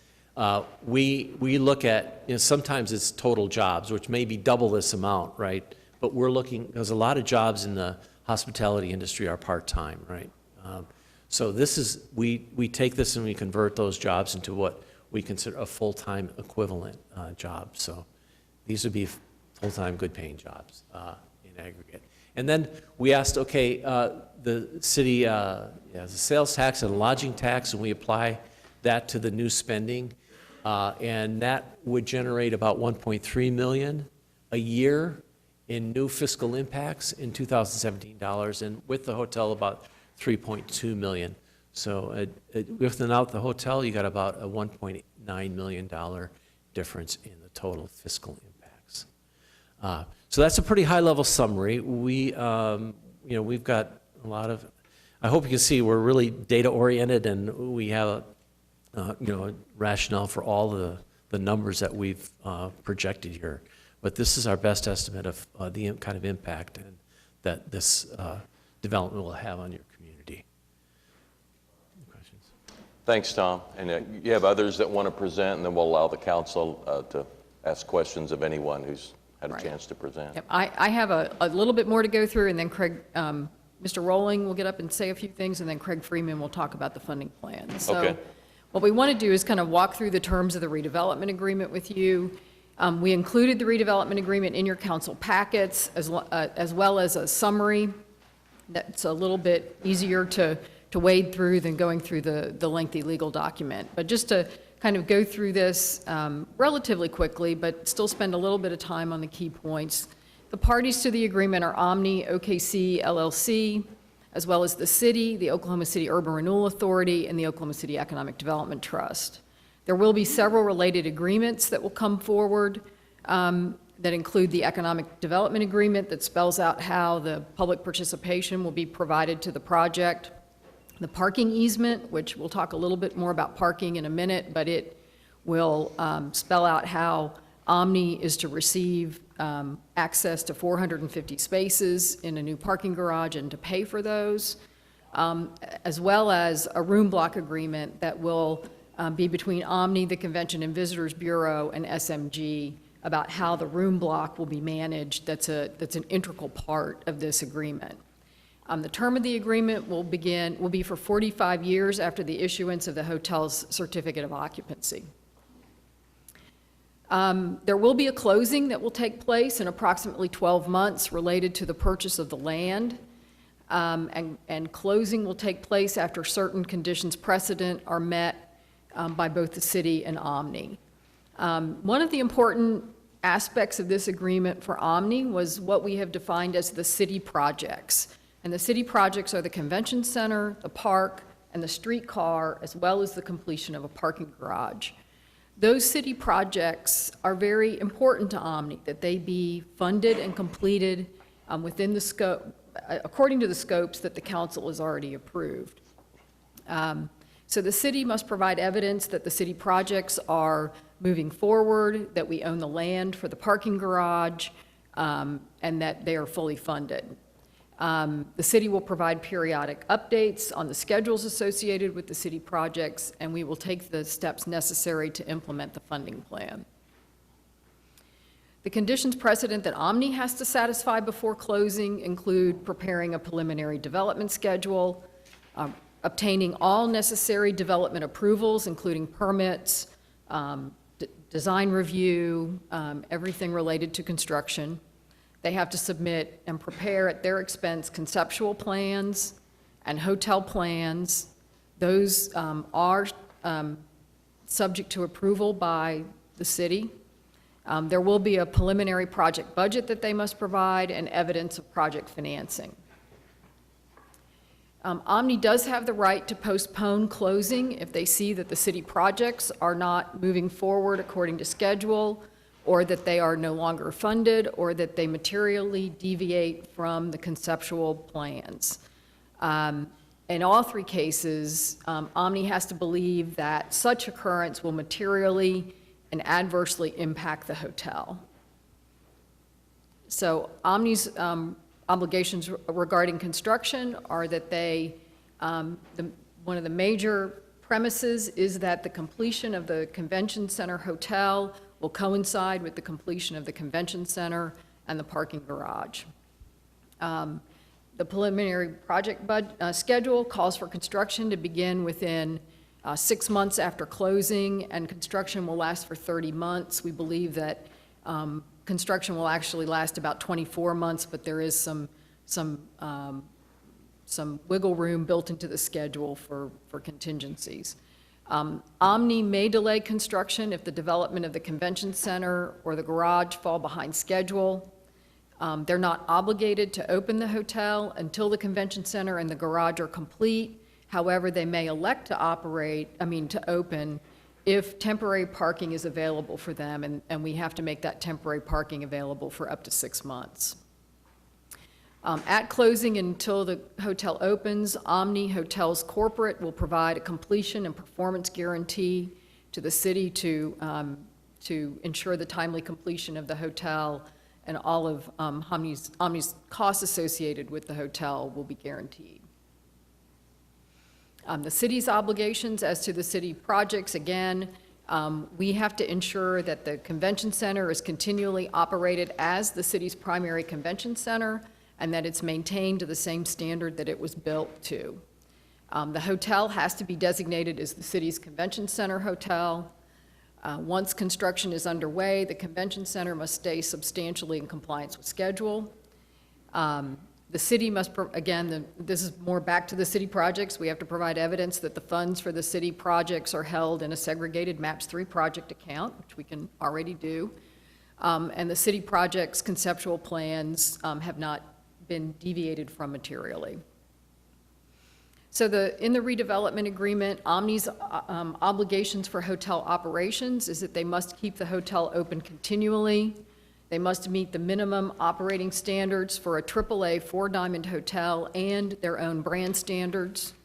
They must materially comply with the room block agreement. They have to reconstruct the hotel if it is damaged or destroyed. And they have to use the property only as a hotel as required by the redevelopment agreement for 45 years, or if the new convention center is no longer used as the city's main convention center at some point in the future.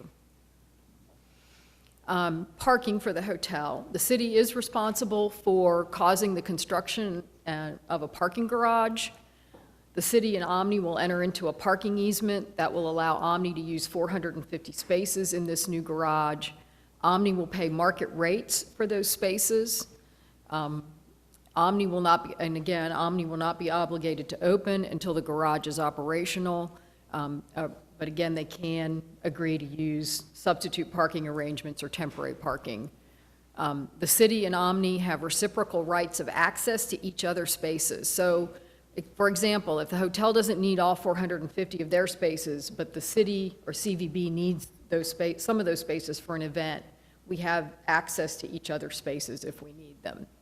And the city will be obligated to cause the reconstruction of the garage if it's destroyed. There are default and termination provisions in the agreement. Prior to closing, the parties have the right to terminate the agreement if the conditions precedent are not met.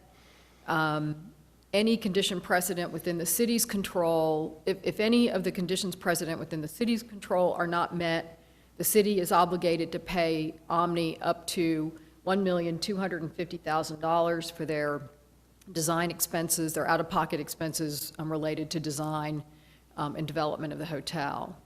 If they terminate if Omni decides to terminate prior to closing because they believe the project is no longer economically feasible, they are not entitled to receive the $1,250,000. After closing, if Omni defaults on its performance or abandons the project, the city will notify Omni. They will have the opportunity to cure that default, and then the municipal entities can enforce the guarantee and require that Omni assign all of the contracts related to the project to urban renewal so that the project can be completed, and then we can seek compensation for damages.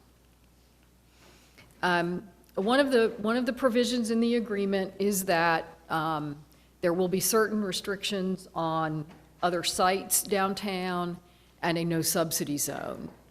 The agreement requires that the existing Cox Convention Center will not be used as the city's main convention center 1 year after the hotel is issued its certificate of occupancy. The city cannot permit another hotel on the Cox Convention Center site for 10 years. They cannot permit another hotel of over 200 rooms for 20 years. Omni has a right of first negotiation to develop a hotel on that site if in sometime in the future they believe that makes sense.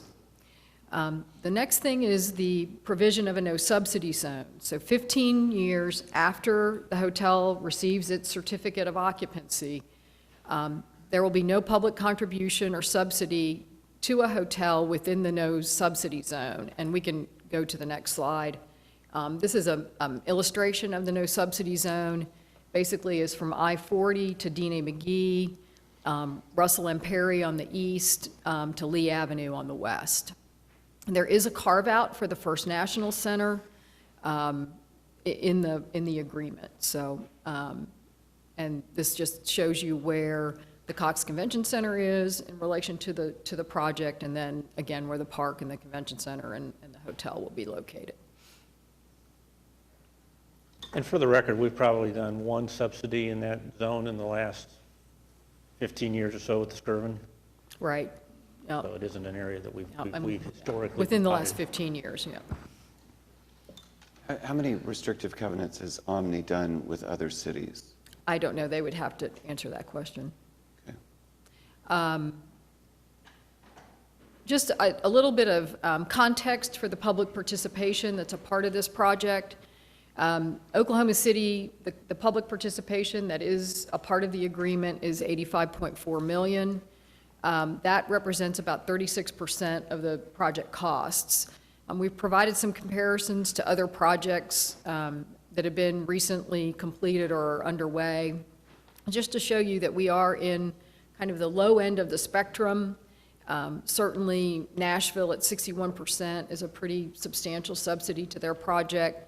And I will say that the footnotes are important. We did try to make this an apples-to-apples comparison, taking out the land if the city's provided land, because our $85.4 million does not include the land. These are some examples in Oklahoma. There are several cities in Oklahoma that have built what I would call conference hotels or conference centers. Maybe the most notable one is Midwest City, where they own their conference hotel and the city operates it. Go on. Okay, so in the redevelopment agreement, there is a public contribution of $85.4 million. The public participation will be the first monies paid towards construction. Once our money is paid, Omni's $150 million will be used for the construction. The payments from Omni. In the agreement, Omni is required to make certain payments to the city. As a part of the agreement, they will pay $200,000 annually as a land payment that will escalate by the CPI for 25 years, commencing the 5th year after the completion of the hotel. They will also be required to make a minimum ad valorem tax payment of $1.4 million for 30 years or until termination of the tax increment financing district. And there is also a provision in the agreement where the city can possibly share or can share in the upside of the hotel once it reaches a net operating income of excess of $20 million. So when the hotel operations exceed a net operating income of $20 million, the city will receive a 10% of that net operating income payment, subject to a cap of $15 million in the aggregate. This next part of the presentation will be with Craig Freeman, but before Craig gets up here and speaks, I'd like Bob Rolling to come up and make a few comments to you about the redevelopment agreement and about their history and how their company works. So with that, I'll turn it over to Mr. Rolling. Thank you, Kathy. Thank you, Mayor and council members. Morning. We appreciate you let us come in here and give our presentation. I want to introduce some of my team members. Mike Smith is our Senior Vice President of Land and Development. He's worked very hard on this agreement. Jim Caldwell is the CEO and President of Omni Hotels. And Blake Rolling is the President of TRT Holdings, which is the holding company which owns Omni and Gold's Gyms and various other oil and gas investments. Let me tell you first a little bit about Omni, if you don't know. We have about 60 hotels operating in North America.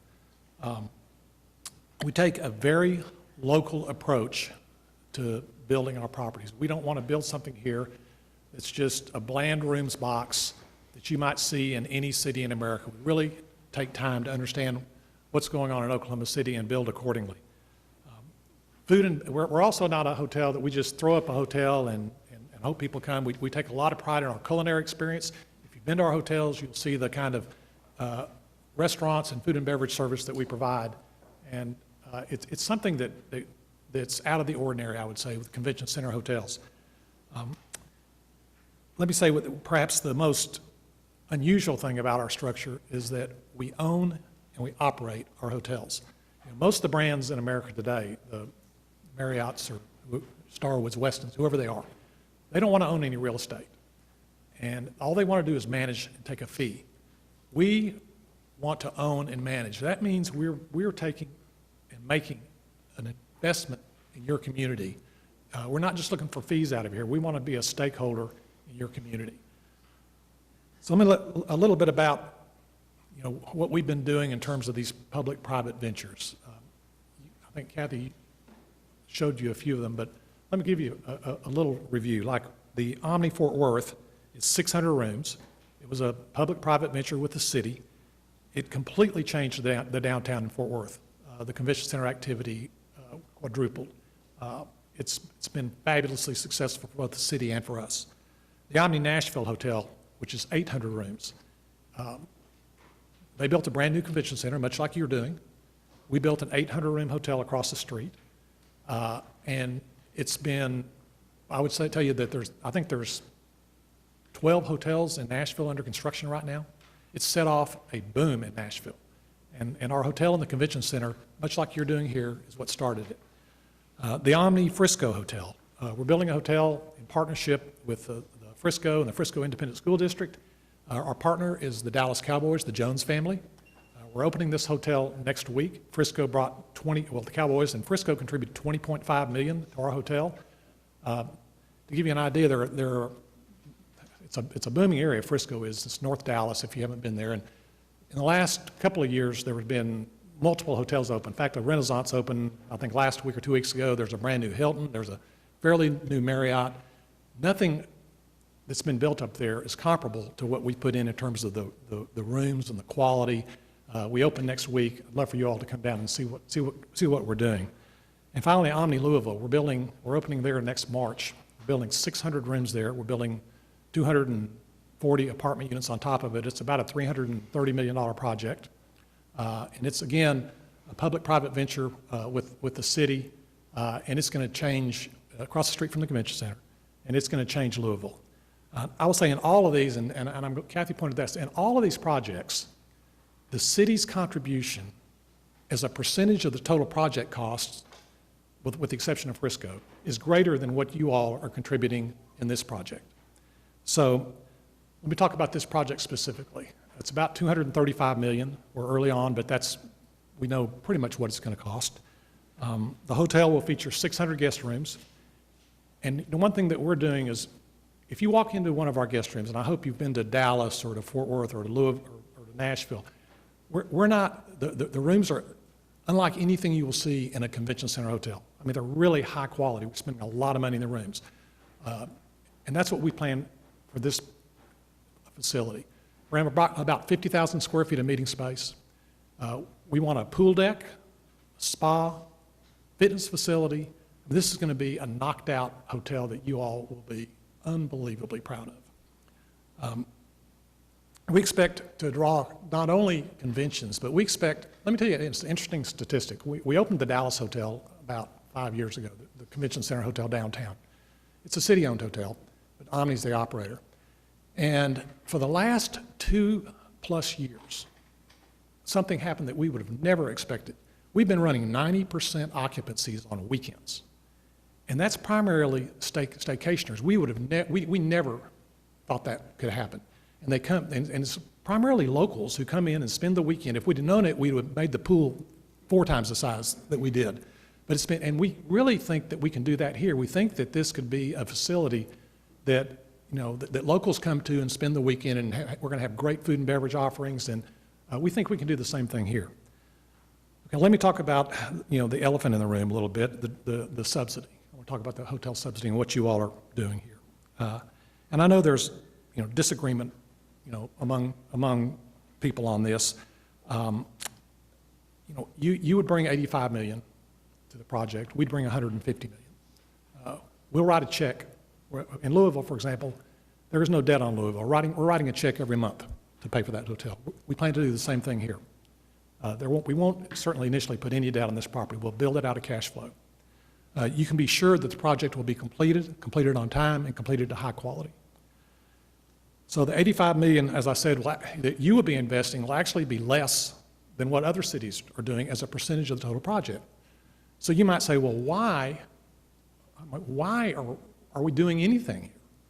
Why is the city being required to do anything here? And the answer is because these projects can't be built in almost any city. There may be a few rare exceptions, but these projects can't be built without city subsidies. Let me tell you, for example, you just saw the Tom's PKF analysis there, and he showed you what they project our rate to be in 2021 and our occupancy. Well, let me tell you that we've done a pro forma, and we think we're going to do a lot better than he thinks we're going to do. We think we're going to have higher occupancy, and we think we're going to have a higher rate. But you know what? Our rate of return on this investment with your subsidy is 12.7%. Now, that's not very good. I mean, most of you are in the investment business, and 12.7%, and there's a lot of risk to that. You know, we could go into a recession. We could, if our occupancies are what, I'm sorry, HVS. I'm sorry, Tom.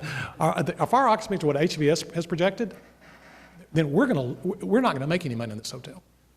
And that's the reason that you just can't build these things and get the rates and occupancies in these cities to justify the investment without the subsidy. So let me address specifically Councilman Shahid, some of your comments, Shadid, I'm sorry, and I've read some of your comments. Let's just say that wise men can disagree, okay? And but on one of them, you said, you kind of accused me of being a parasite and a predator for extracting the city subsidy. And I would say that, number one, we can disagree, but you're wrong on this. Nothing could be further from the truth. You know, a parasite is something that depends on another organization to survive. I mean, what we're trying to do here is bring $150 million and inject it in this city to bring life and vitality to your downtown. That's what we want to do. Now, the second thing you said that this is a massive investment in a dying industry full of minimum and low-paying jobs. Okay, I think that's a quote. So let me tell you, over 60% of the construction work is going to go to local subcontractors within this community. We're going to be having between 200 and 250 people working on the site every day and peaking at 600 to 700 people. Keep in mind that of the total $235 million that's invested, a great percentage of it is going to go straight into the pockets of local, hardworking Oklahoma City residents. A great percentage of it. When the hotel opens, let's talk about that. When the hotel opens, we're going to have about 70 full-time managers and 375 full-time equivalent employees. That's a total of 450 jobs. Yes, some are low-paying, but a lot of them are not. You know, we take a lot of pride in our training program at Omni. You're going to have 450 ambassadors selling Oklahoma City at this hotel. At our company, we have this thing called the Trilogy. And what it does, it says that nobody has more value than anybody else. We have the customers, we have our associates, and then we have the ownership, which is us. It's a trilogy. They all have equal value. So when you look at our associates that come to work for us, the 450 people that will be working here, they're part of our family. We're a privately held company. We care about their lives. We care for them. We have a thing called the Omni Circle, where when somebody gets in trouble, we all chip in. We pay for their help. Our associate engagement survey among our associates that work for us, and we have 23,000 associates. I don't think there's anybody in the industry. Just talk to some of our associates. We have people that have worked for us for longer than I've been around Omni, and they love the company, and we're dedicated to them. So yes, it's 450 jobs. They're not all high-paying jobs, But you know what? Even the low-paying jobs, they have an option. They get health benefits, retirement benefits. They get to participate in all those things if they choose. So it's not a dying industry at all. I mean, we have go to Fort Worth, go to Nashville. These cities are being rejuvenated by convention center hotels, and we've been proud to be a part of it. Let me say one thing with regard to the subsidy. If 7 years from now, we're all sitting in this room, everybody's sitting there, and somebody says, oh my gosh, did we ever make a mistake? We paid Omni, we contributed $85 million to this project, and they could have done it without the subsidy. Well, you know what?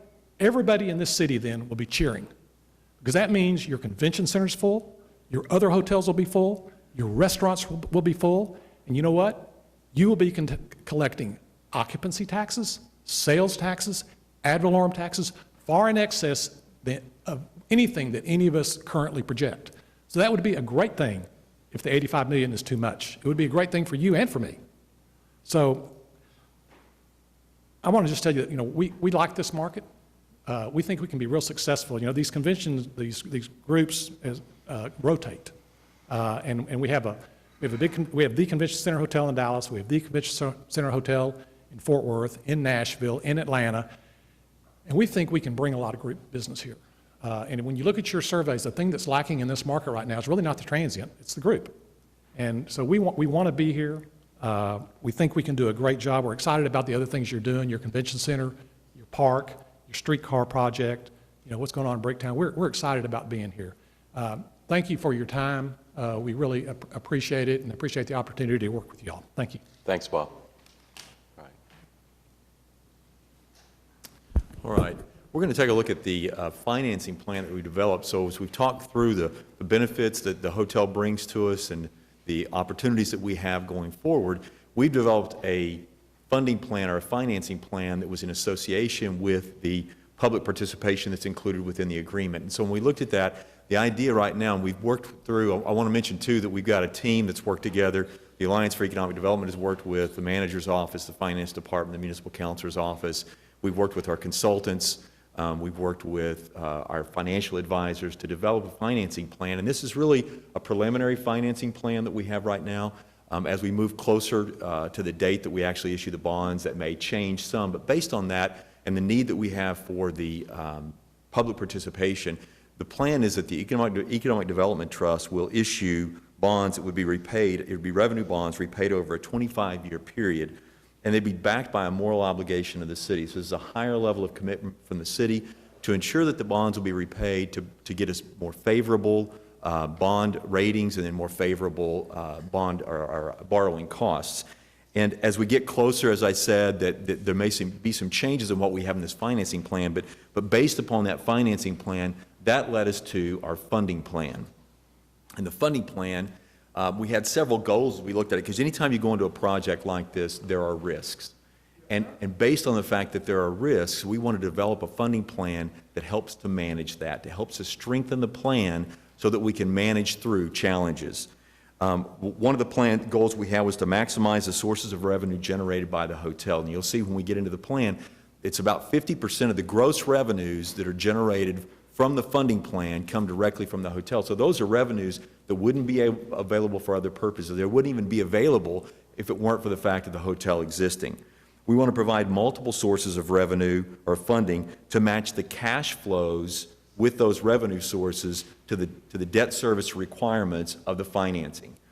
And we also want to have the multiple sources to help us manage the challenges that we know you'll experience over a 25-year period. Use available sources of revenue from other successful projects. There are many different economic development projects that have been successful within the city, and many of them are in a position now they can contribute back to help support a project like this. And then finally, we wanted to structure the plan to include a revenue stabilization fund. And that revenue stabilization fund would be structured so that any revenues that are flowing in that are in excess, from the plan, they're in excess of the debt service requirements in any year, would flow into a revenue stabilization fund, which would then provide further strength to be able to weather challenges that could come. And so we have that support. If we build that revenue stabilization fund, we have that additional support that if any year we didn't have sufficient revenues to cover the debt service from our funding plan, we could draw against that revenue stabilization fund and be able to use that to provide an additional buffer, additional strength in the plan before we'd be at a point that we would need to rely on operating funds. So our goal really is to protect this so that this plan can stand on its own. So as we look at the funding plan and look at the multiple sources we have, the plan is structured as a package of revenue sources. It's diverse sources both in the type and the timing of those sources. The amounts on the funding page, as you look at the individual amounts, those are the present value of the different cash flows. And so we tried to look at it as a low, medium, and high success. And this really refers primarily to the success of the hotel, but also to the success of these other projects. And tried to look at that as a funding plan, the present value of what these cash flows could produce to help us in funding this project. The plan provides a reasonable range. When you look at this range of high, medium, and low success, we don't expect any one of those to come through for every single source. What we expect is realistically any one of the sources individually in a year could perform above or below our high and low success. But we believe it's a reasonable range when you look at it as a package of funding sources. And so that was the basis for this. And so about 50% of the gross revenues that are produced come from the hotel or related to the hotel, which is that top section of the chart. And so when we look at these, I'll just walk through the revenue sources that we have. First, within the tax increment finance district, we'll have the hotel property tax. And Omni has agreed to a minimum tax, as Kathy said, of $1.4 million a year.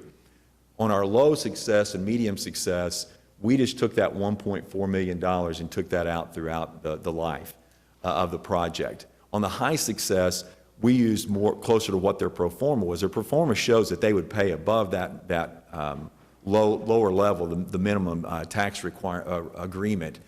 So we used that on the high success, used something closer to their pro forma. On the hotel sales tax and occupancy tax, we looked at Omni's pro forma with our hotel consultants. We used their pro forma as our high success and then backed off of that both on the occupancy and on our average daily rate as we looked at the medium and the low success. And as Mr. Rowling said, if we went down to the low success, this would probably be one of the lowest performing Omnis that they would have in the country. So it's something that's on a very low side, I think a very conservative and reasonable look at what we would expect in the revenues that would be provided.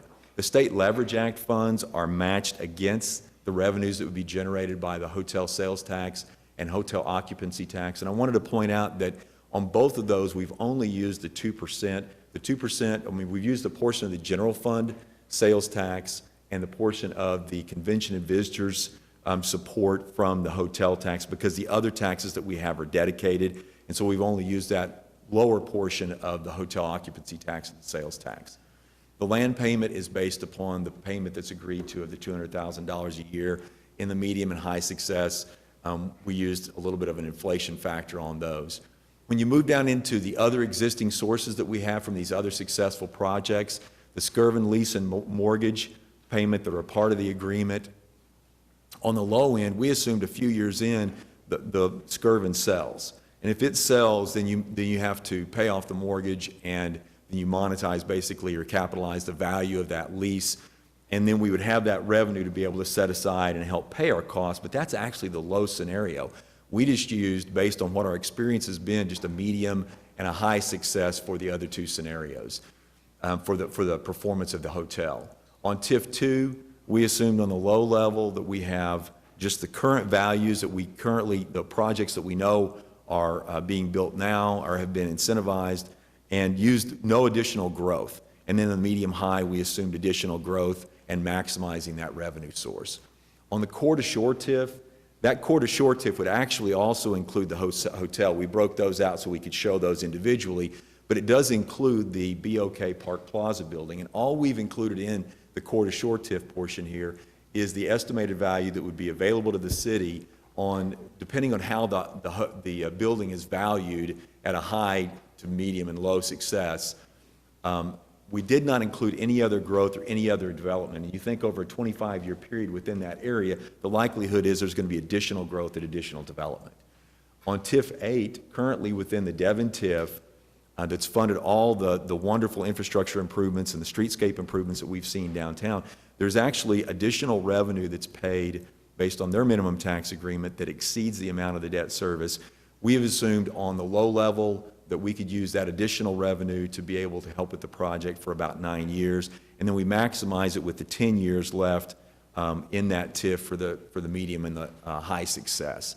And then the Bass Pro lease, again, we just use differing levels of success of that project, and actually in all of our levels of probably the high level of success is close to about what we've had on average. So we've been pretty conservative on that with our assumptions. As I said before, we know that we're going to experience challenges over 25 years of a financing plan. And because of that, we want to structure this as a package. And that's why it's so important that we make sure that as we go forward and work towards, there's several steps that Kathy will talk about that need to be taken to be able to make these revenues available and get them in place. But as we move forward, that we keep all of these revenues in this plan and that we maximize the revenues that are in the plan, allow that to flow into a stabilization fund. And the way the funding plan is written, that would flow into the stabilization fund, which could be used to pay down debt more quickly, or once it reaches a certain level, could be used also to flow back into other economic development projects, just like some of these projects are doing right now for this project. And so with that, I'll turn it back over to Kathy and let her wrap up with the next steps that we take. Could I ask a question? Let's wait till we get through with the presentation. Just a few slides on some of the next steps. There are several steps that are associated with implementing the funding plan. Those include amending some of the TIF project plans for TIF, for the downtown TIF and for the Devon headquarters TIF. So we've just kind of spelled out what some of those basic things that will have to come through City Council. We'll also need to amend the agreements that we have between the city and the redevelopment authority for Bass Pro Shops and the Skirvin lease. Sometime in the summer of 2018, there will be an Economic Development Trust bond issue. So the underwriting team is already under contract. They'll be putting the preliminary official statement together, doing rating presentations, a feasibility study.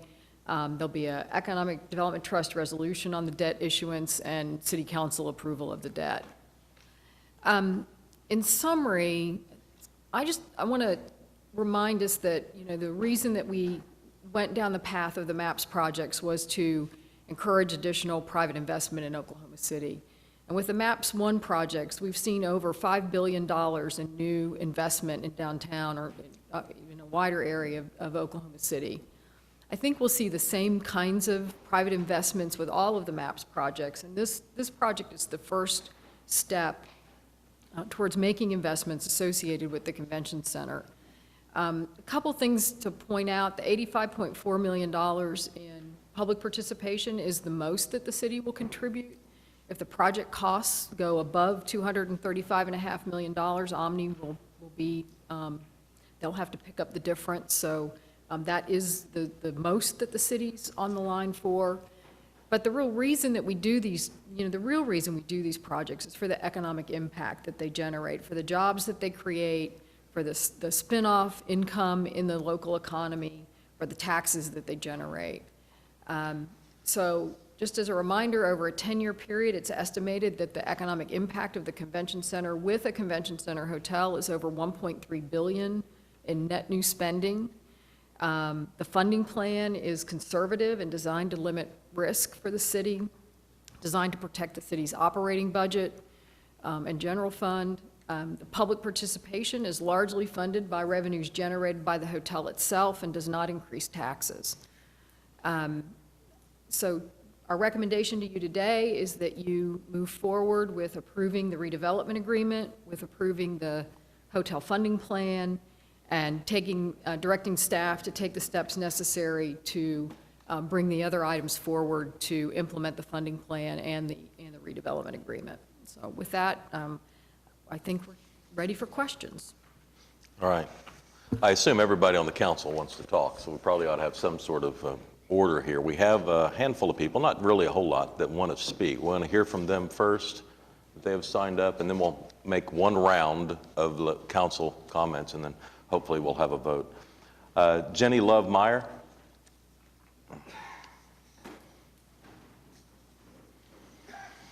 Good morning. Loves is proud to call Oklahoma City our home. Oh, Jenny, As- could you give your name and address for the record? I'm sorry. Sure. Jenny Love Meyer with Loves Travel Stops, P.O. Box 26210. Thank you.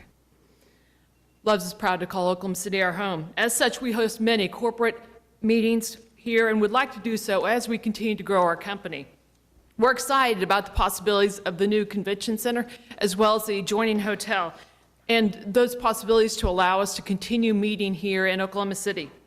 The impression that we make when visitors come to our community is very important. This new facility will dramatically change the experience that visitors have when they come here. As the executive charged with making Love's meetings a success, having a quality headquarters hotel would be a true asset for our market. I encourage you to support this proposal. Thanks very much. Thanks, Jenny. Blaine Thompson.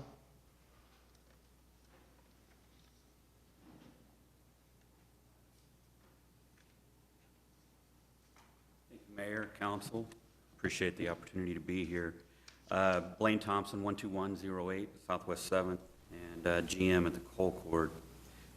You know, as a downtown, or as a hotelier in general, it's not often that I would agree to stand up here and speak on behalf of more hotel rooms coming into the market, especially in a market, especially in a market like this that's currently at 2,300 and will, you know, close to double by 2020. But a project like this is a little bit different. Most hotels don't generate demand. This is a property that actually, I believe, will generate demand. I've seen some of the other projects, and I'm not here to speak on behalf of Omni as much as disagreement in general, but I have seen some of the other projects, and I have seen where in many cities that they've done this, the hotel rates have actually increased. And our projections, you know, what we look at is actually a little better than what HVS has. I'm certainly hoping on that. You know, when a downtown hotel is here, we rely oftentimes on conventions to come into town. Those are the big numbers, the ones at the top of the HVS presentation. When those are here, they can make your month. We benefit greatly from the activity around the convention center with room nights, with food and beverage opportunities, and revenues that come with that. Our community, we believe, could double in the number of meetings with this property and more than double the amount of room nights that our community sees on an annual basis. I think this hotel is a win for all of us in the community and the hotel industry, and I strongly encourage your support of this agreement. Thank you. Okay. Thanks, Blaine. John Womastek.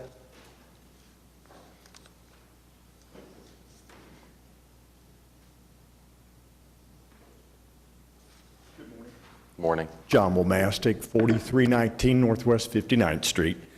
We've heard some great presentations here. I think a case has been made for perhaps 2 privately funded hotels instead of a single convention center hotel. I don't see the need for such a big subsidy, and this idea that other hotels would flourish and take root in the wake of this massive subsidy. Look at all the hotels in Bricktown. Who's to say Hilton and some of the others wouldn't just be proud to have this same spot? A couple of them paired up together with meeting space in between. I don't know. I assume that's been looked at, and I think this is a better TIF, a better plan than some of the others we've seen. This is really good. But I don't know that some of these other options have really been looked at. Also, you know, we're completely neglecting, we're not talking about education. I know that's not why we're here today. But when we're looking at this and we're looking at what we've not done for the kids in the schools, and the state's not doing anything, and the Oklahoma City schools, their school board, they're not really taking care of it. I think it's our responsibility. I think it's your responsibility. We've got all this money that we want to give away. And who's to say that if we invested it in people instead of a hotel or buildings, we might not come up with another Mick Cornett, another Aubrey McClendon, Harold Hamm, Larry Nichols, and so many other good people like yourselves that would invest in the community and put so much more back into the community than just a single hotel. We need to ignite and fire up the imaginations of our community and our teachers and get kids a real chance to grow in our public schools. Thank you. Thanks, John. Arturo Delgado.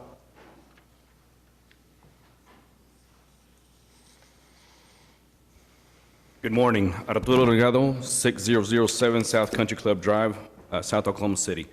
Good morning. My name is Arturo Delgado, business manager with the Laborers Union, located right here in the heart of Oklahoma City. I'm a proud Southsider with strong roots in South Oklahoma City. So I want to thank Mayor, City Council, for the opportunity to speak today for the community, sorry, I had to write this down. I'm not much of a public speaker. Commitment to building a better city for all of our residents.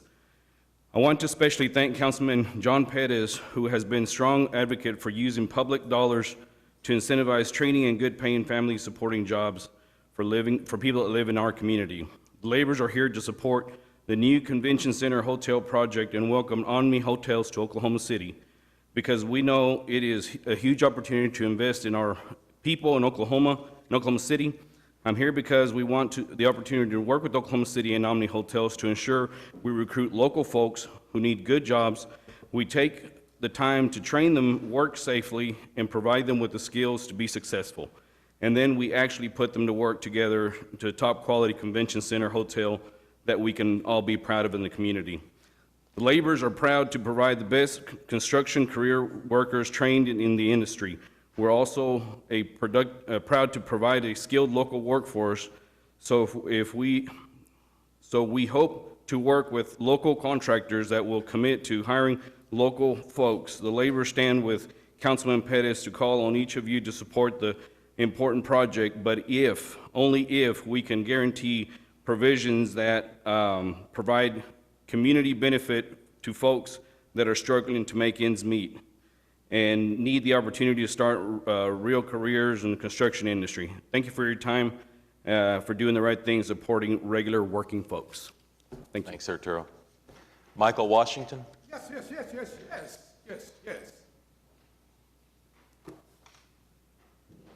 Let's not drink tea yet. Michael Washington, 2900 Northeast 18th Street, Oklahoma City, Oklahoma. Turning from you. I applaud what y'all want to do today, but I don't agree with it. Y'all heard me? Now then, why should I have to spend $85 million,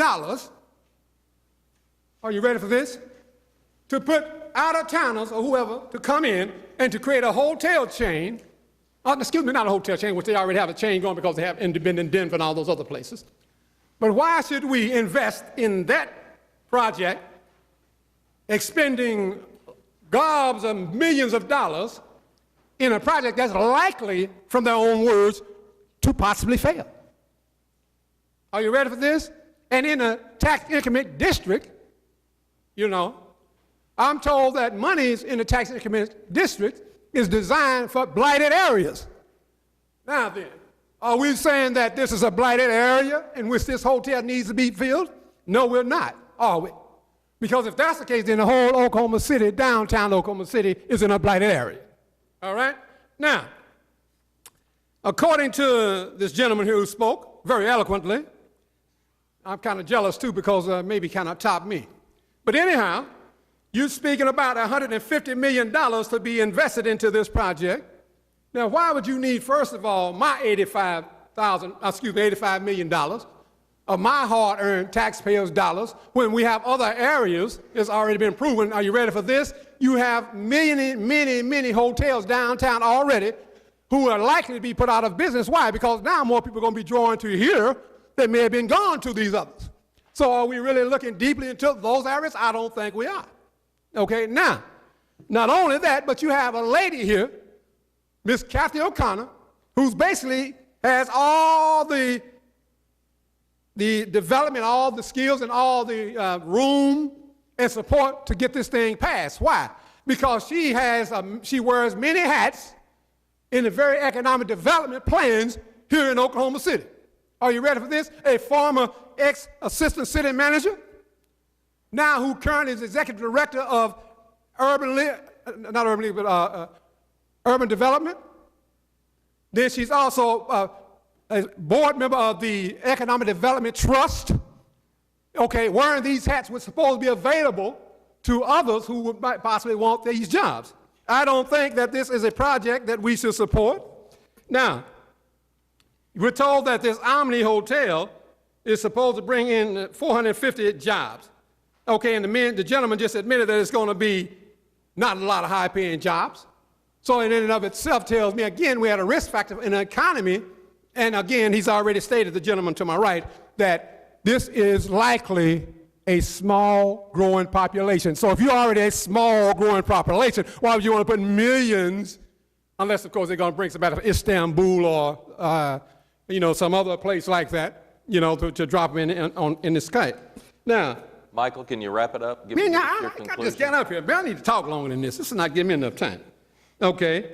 Now, according to Kathy O'Connor, Miss O'Connor, I don't like to say Kathy, we've had pretty good relationships, I can call her that. But anyhow, now this is going to be a 45-year project. Okay. Now, irregardless of whether it fails or not, are you ready for this? We are supposed to say and agree, I don't agree that it's going to be a $235 million project. I believe there's going to be some problems, therefore, because why? Now, we know if you ask for us to pay more than half of the amount of the $150 million they're going to put up, then naturally 9 times out of 10, it's going to probably be a little bit more than that. Why should we have to pay more than 75, or rather $75 million, rather than how come we just can't pay half of what should they themselves put up the other $10 million, make it $150 million? And Michael, I think you've exceeded your time. I think you made your point, though. Thank you. All right, we can start this way or we can start this way. James, you want to go first or last? I'll give you the option. Sure, I'll go first. All right. Even though I didn't really want to talk. But because this has been kind of a tough decision for me just because I'm not an ends justify the means sort of guy. And so just this whole idea conflicts with two philosophical things, at least in this. And really nothing's really changed since the last time we talked about this when we authorized the, for me, I still think that we're confusing our needs and our wants. And that I don't like government infusing themselves into the private market. I've said numerous times that I trust the market to do what needs to be done. And so I completely understand with, I really appreciate Omni. And I said this first time, this is actually a better deal than I thought we were going to get.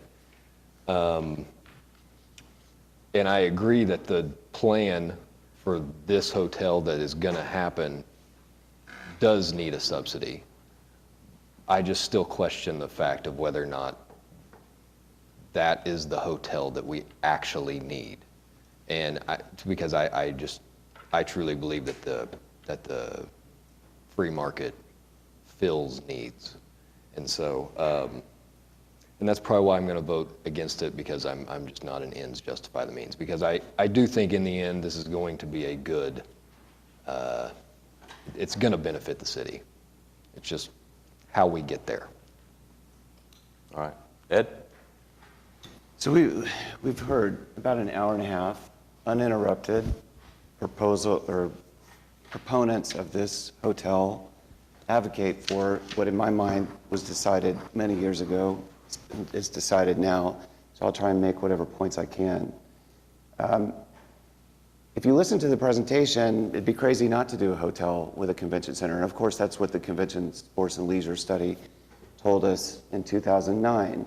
But we didn't bring it up at the time of the MAPS 3 campaign, I believe, because we didn't want to chance the people voting on it.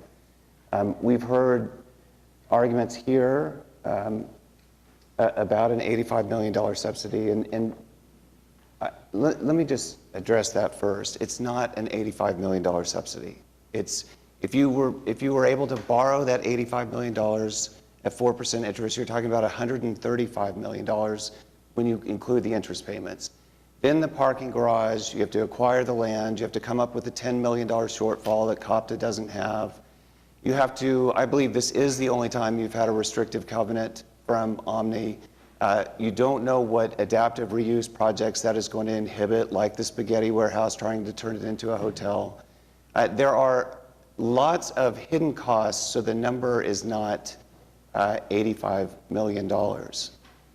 But my overarching, I have specific issues, but the overarching issue is, if this is so compelling, if the data is so, the empirical data is so overwhelming, your study on the economic impact, take it to the people. Let the people vote on it. That, Mr. Rowling, is my primary objection, and I want you to understand. I mean, we can talk about whatever adjectives I use or nouns, but that is the primary problem I have with this, is that we are going so far out of our way to avoid transparency and to let the people decide whether they want to make the investment.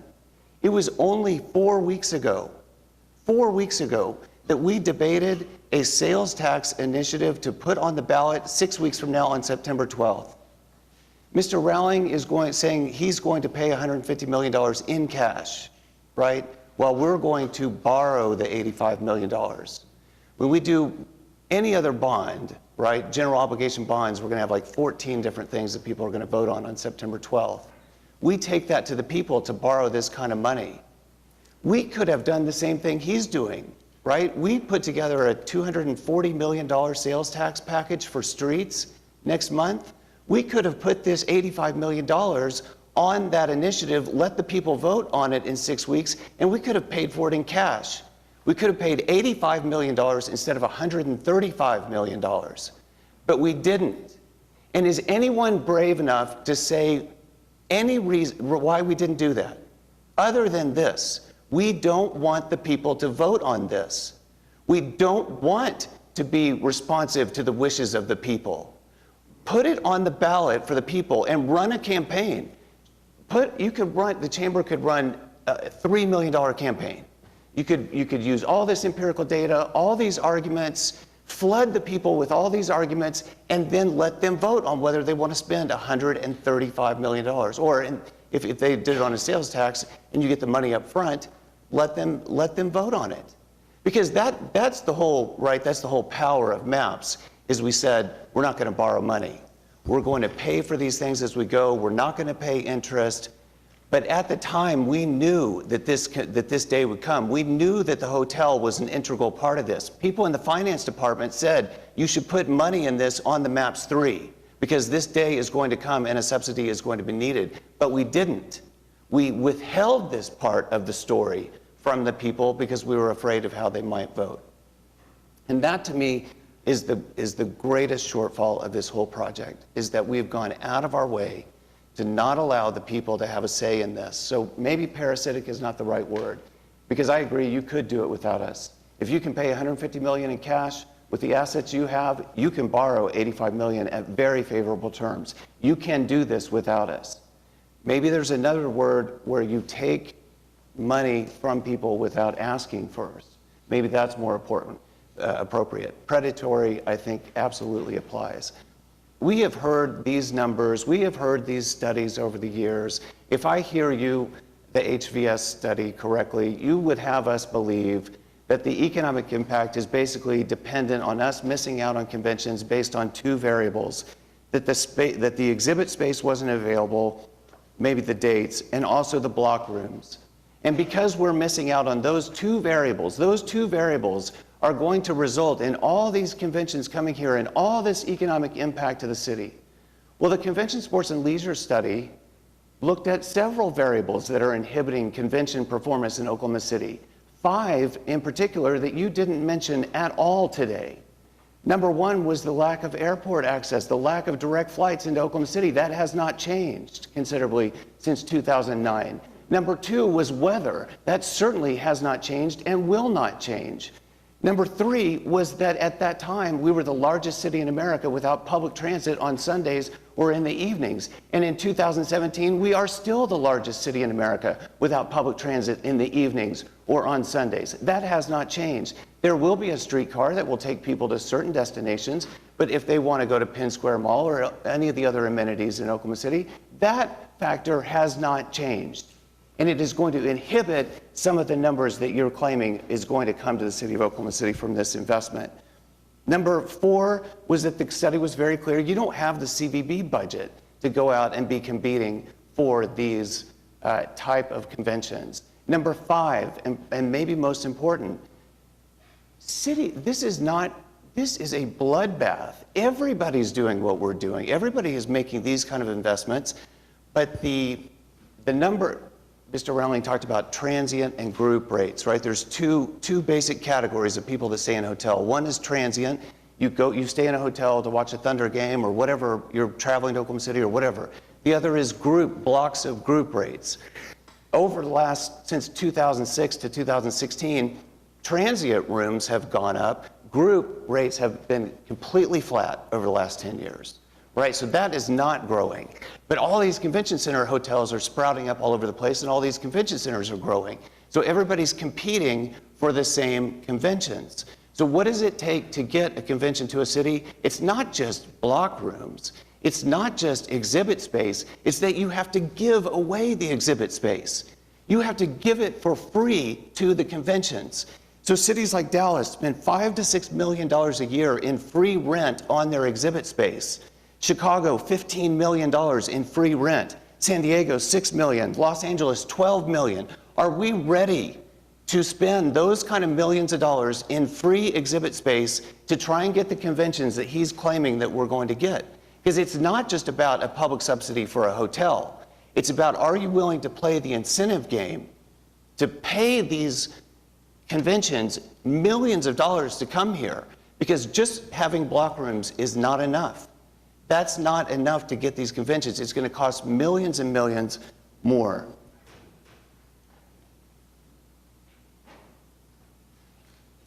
It's been decided. I do have one question. Do we have the pro forma? Do we have access to the pro forma that Omni has done? Does the public have access to that? Can we all review that? We have a draft pro forma. No, I mean, can I have it? Can the public have it? Can I look at it? Yes, yeah. We'll give it to you. Because what we're voting on today says that the pro forma provided by the qualified developers, based on that, the council finds that it's necessary in the best interest of the public. Well, I haven't reviewed that pro forma. I haven't seen it. It hasn't been provided to me or the public. And I'd like to see how that compares to the Stone study and all the other studies. Because one theory I have is that Omni they don't necessarily believe the convention thesis is going to get them across the finish line. I think they want to compete in the transient market against our existing hotel stock. And I think that that's part of the reason that we get this unique present that other cities are not getting, which is the restrictive covenant. So I would like to see that pro forma. I mean, when we go to Wall Street and we have our revenue bond statement, the pro forma is going to be in there. This resolution that we're voting on today says I've already read it, which I haven't. I mean, I'd like to see that, and I'd like the public to get to review this. This is a project that's just about as big as the convention center, right? With the construction costs, 190, I mean, and the public hears about the details on Friday in the Oklahoman, right? So they get 3-4 days to process all this, right? And then we have the 1.5 hour presentation, and then you have my 5 minutes of opposition, and that's it.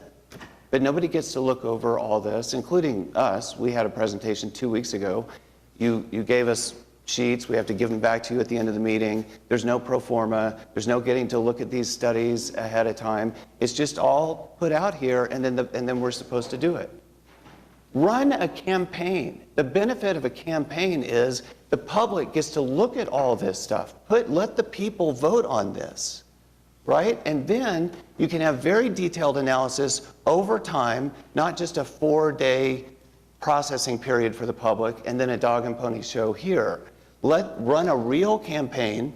If you win, the benefit is $50 million in interest costs you don't have to pay.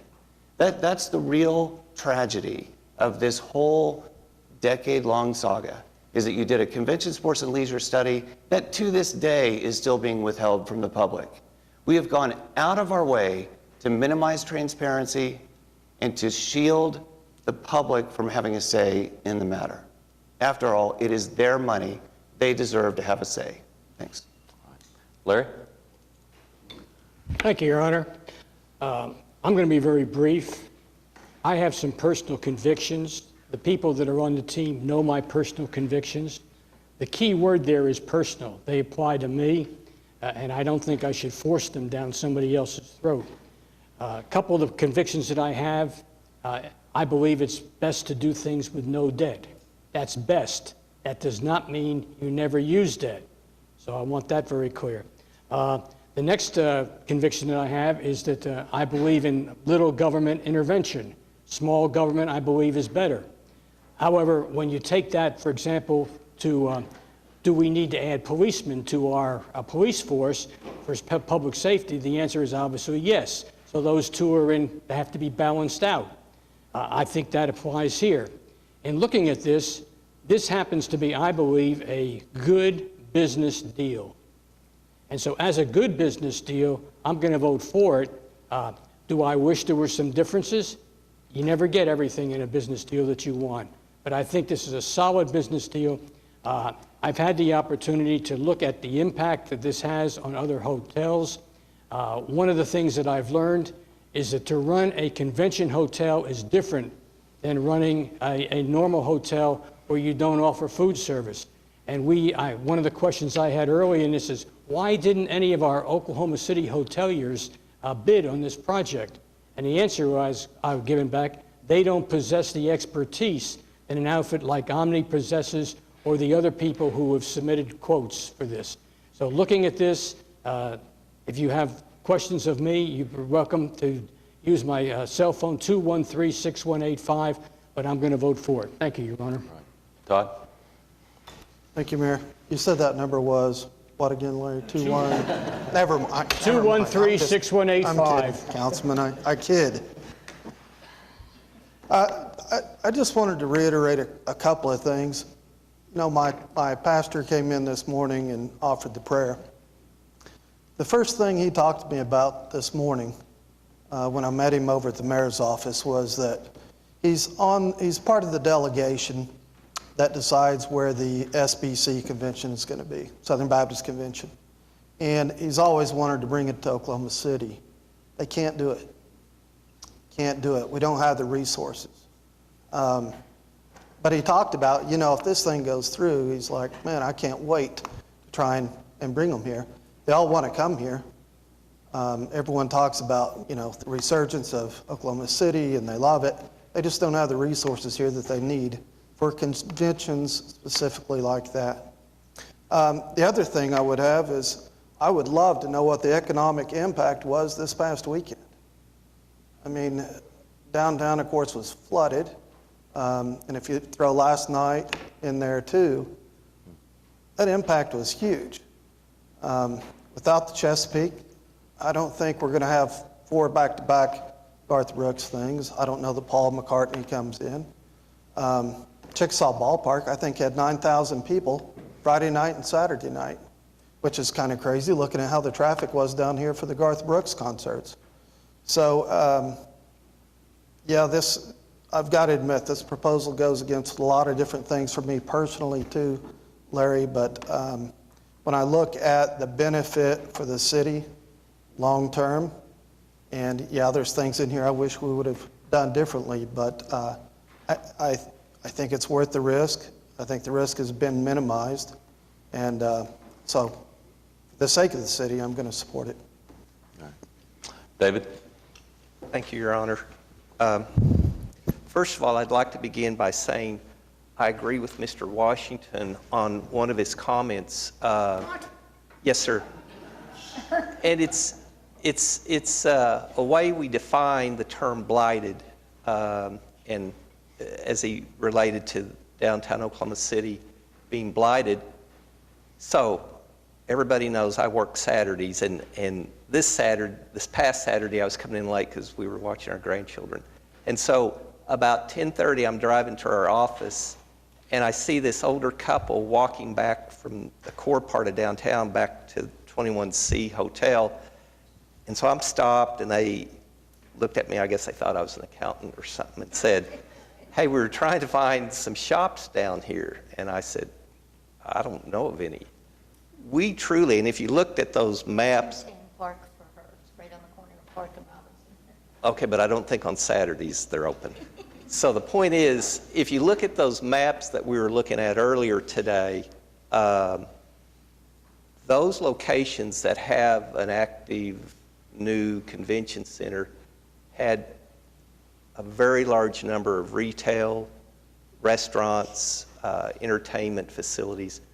I mean, we've got restaurants, I understand that, and entertainment facilities. And if you go far enough away from the core part of downtown on the weekends, you can probably find a retail store. But when I go out of town, especially if we get half a day off or something, to just walk around and find something that you could buy as a souvenir or something to take back to the family is a common experience for me. We have nothing. I anticipate once the convention center is completed, this hotel is built, we'll see an explosion of growth. We truly do lack a strong retail presence in downtown Oklahoma City. And I'm sorry, I just don't consider what's going on in Bricktown as a strong retail center. And I know up on North Broadway, Meg, you've got some things going on up there. But really, if you think in terms of the core part of downtown, so I felt embarrassed to that older couple looking for something down here. We do not have it. So, Mr. Washington, from that perspective, we are a blighted area. And I would suggest this. I think Councilman Pettis would love to serve as a mentor for you. You've got a lot of potential. You just need some guidance. Thank you. I'm just waddling now. And so talk with Councilman Pettis after the meeting, and you two could work out some arrangement. But anyway, so let's go back to the points that we've been discussing.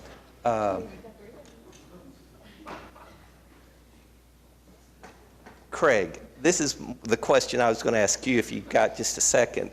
And I'm not going to ask you to explain present value concepts, but the numbers you were presenting were the present values of future revenues. That's correct. If we didn't use the present value figure, those numbers would be much greater. Yes. Yes. Tremendously larger. Each one of the sources has different timing of the revenues, and that's what we're trying to match up with that combination. But you're right, it'd be significantly more.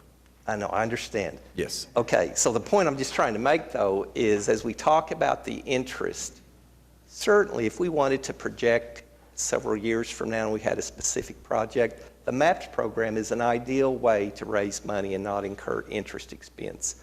But the numbers we're looking at would be much greater if we used their future values as opposed to their present values. So the present value concept takes out the interest component and matches future dollars with current dollars. So that revenue source that you're reflecting is a much larger amount, tremendously larger.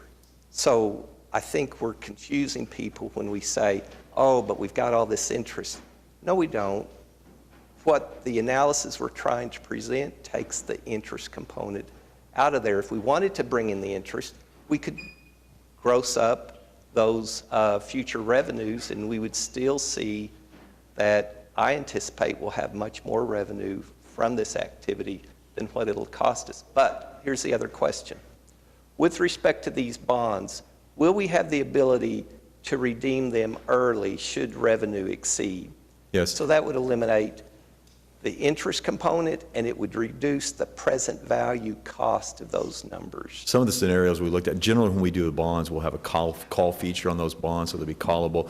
Generally, it's around 10 years. You pay quite a bit to get it lower than that, but you're exactly right. With those revenues that we expect to come in, that is a potential in the future. If everything's on that higher level of success, that we have that potential that we could at least pay down a large portion, but even potentially several years in, pay off the full amount. Yeah, so I really think we need to focus on the fact our part of this that we're agreeing to is 36% of the total cost of the hotel. And so that's what I think we need to focus on. Just a couple of more points. So as Kathy, I think, made the presentation, the MAPS 1 program that began in the early 90s, we raised $350-some million for these various projects, a part of the first MAPS program.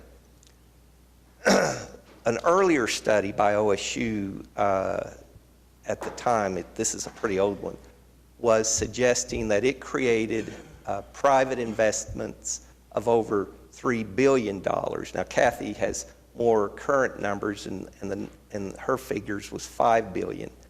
I think this has the same potential, and I think it's going to occur rather quickly, especially once we get the convention center, the Core-to-Shore Park, this hotel in place. We'll see tremendous growth on the west side of the park, and I would suspect the total private investment will greatly exceed the multiple that we've seen with the first MAPS. Now, let's compare that with the multiple effect we had on MAPS for Kids. Much harder to evaluate. We spent $470 million. Can we identify private investment that came about as a result of that money? No, we can't. Now, was it important to make that type of investment? Absolutely. I think it was critical to get the public education system on a stronger position from a facility standpoint, but it did not create the same economic impact that something like this will. Again, compare our downtown area, this blighted area, with those areas where Omni currently has a convention center hotel. It is night and day as far as what we see, and it's just going to spur additional revenue for the community and certainly for the city in additional sales tax. And I'm sorry I didn't have my notes better outlined, and I appreciate Mr. Artoro's comments. We certainly want to employ local individuals in the construction of this hotel, and that's going to generate a lot of economic activity. You know, we combine Oklahoma City and Tulsa, and it generates over 2/3 of the economic activity of the entire state. Oklahoma City is almost twice the size of Tulsa in terms of its economic impact. This is just going to continue to accelerate that, and will certainly receive the benefit. And finally, I'm not trying to match point for point, but the issue about not taking this to the public for a vote. The sales tax vote that's coming up, our previous and proposed MAPS programs, those programs all created a tax on the public, on the citizens of Oklahoma City. That's why we had to go out and vote. This does not. It's a complex issue.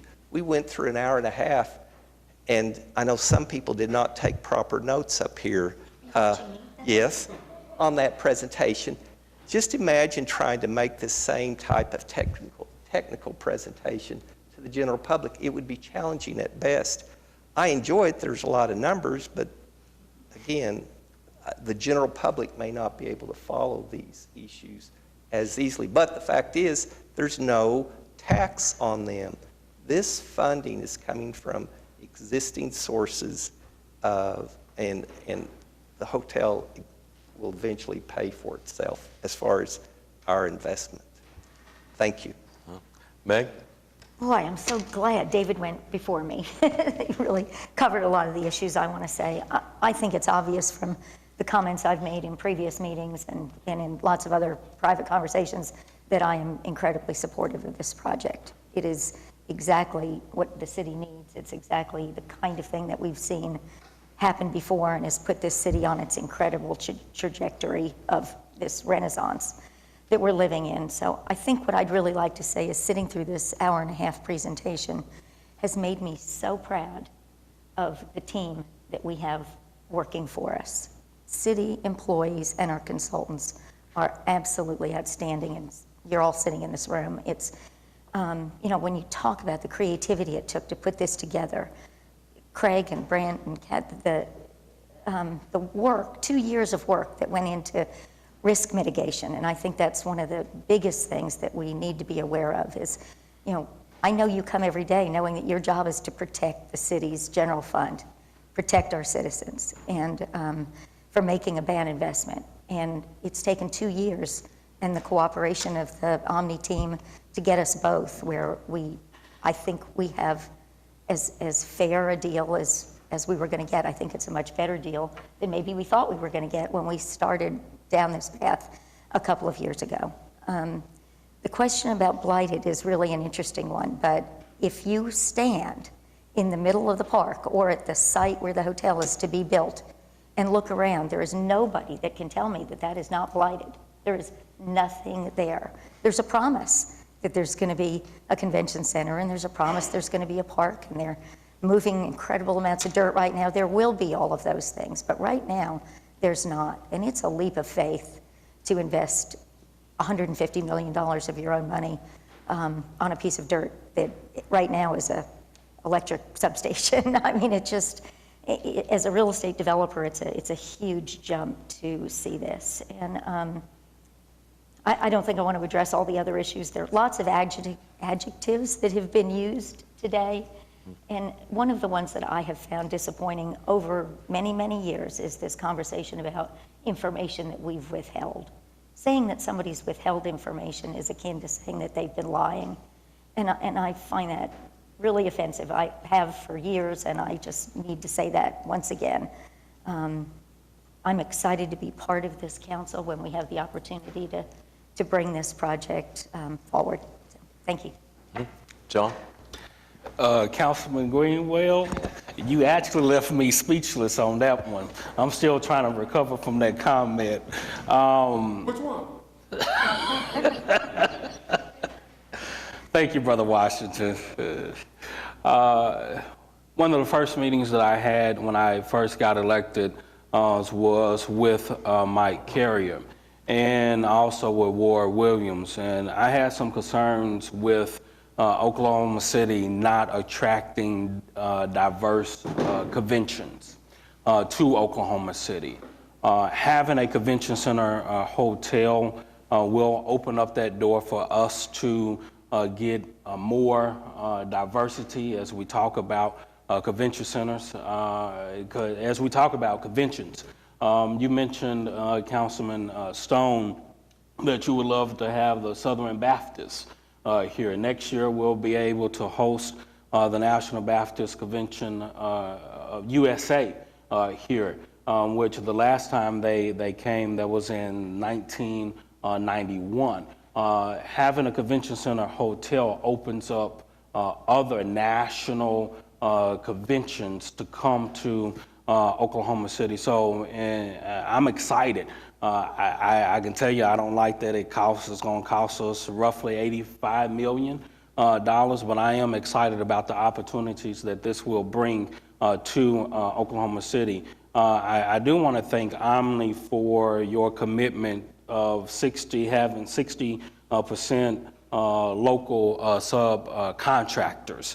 And I hope that you all will keep that promise, even though it's not in any of the documents.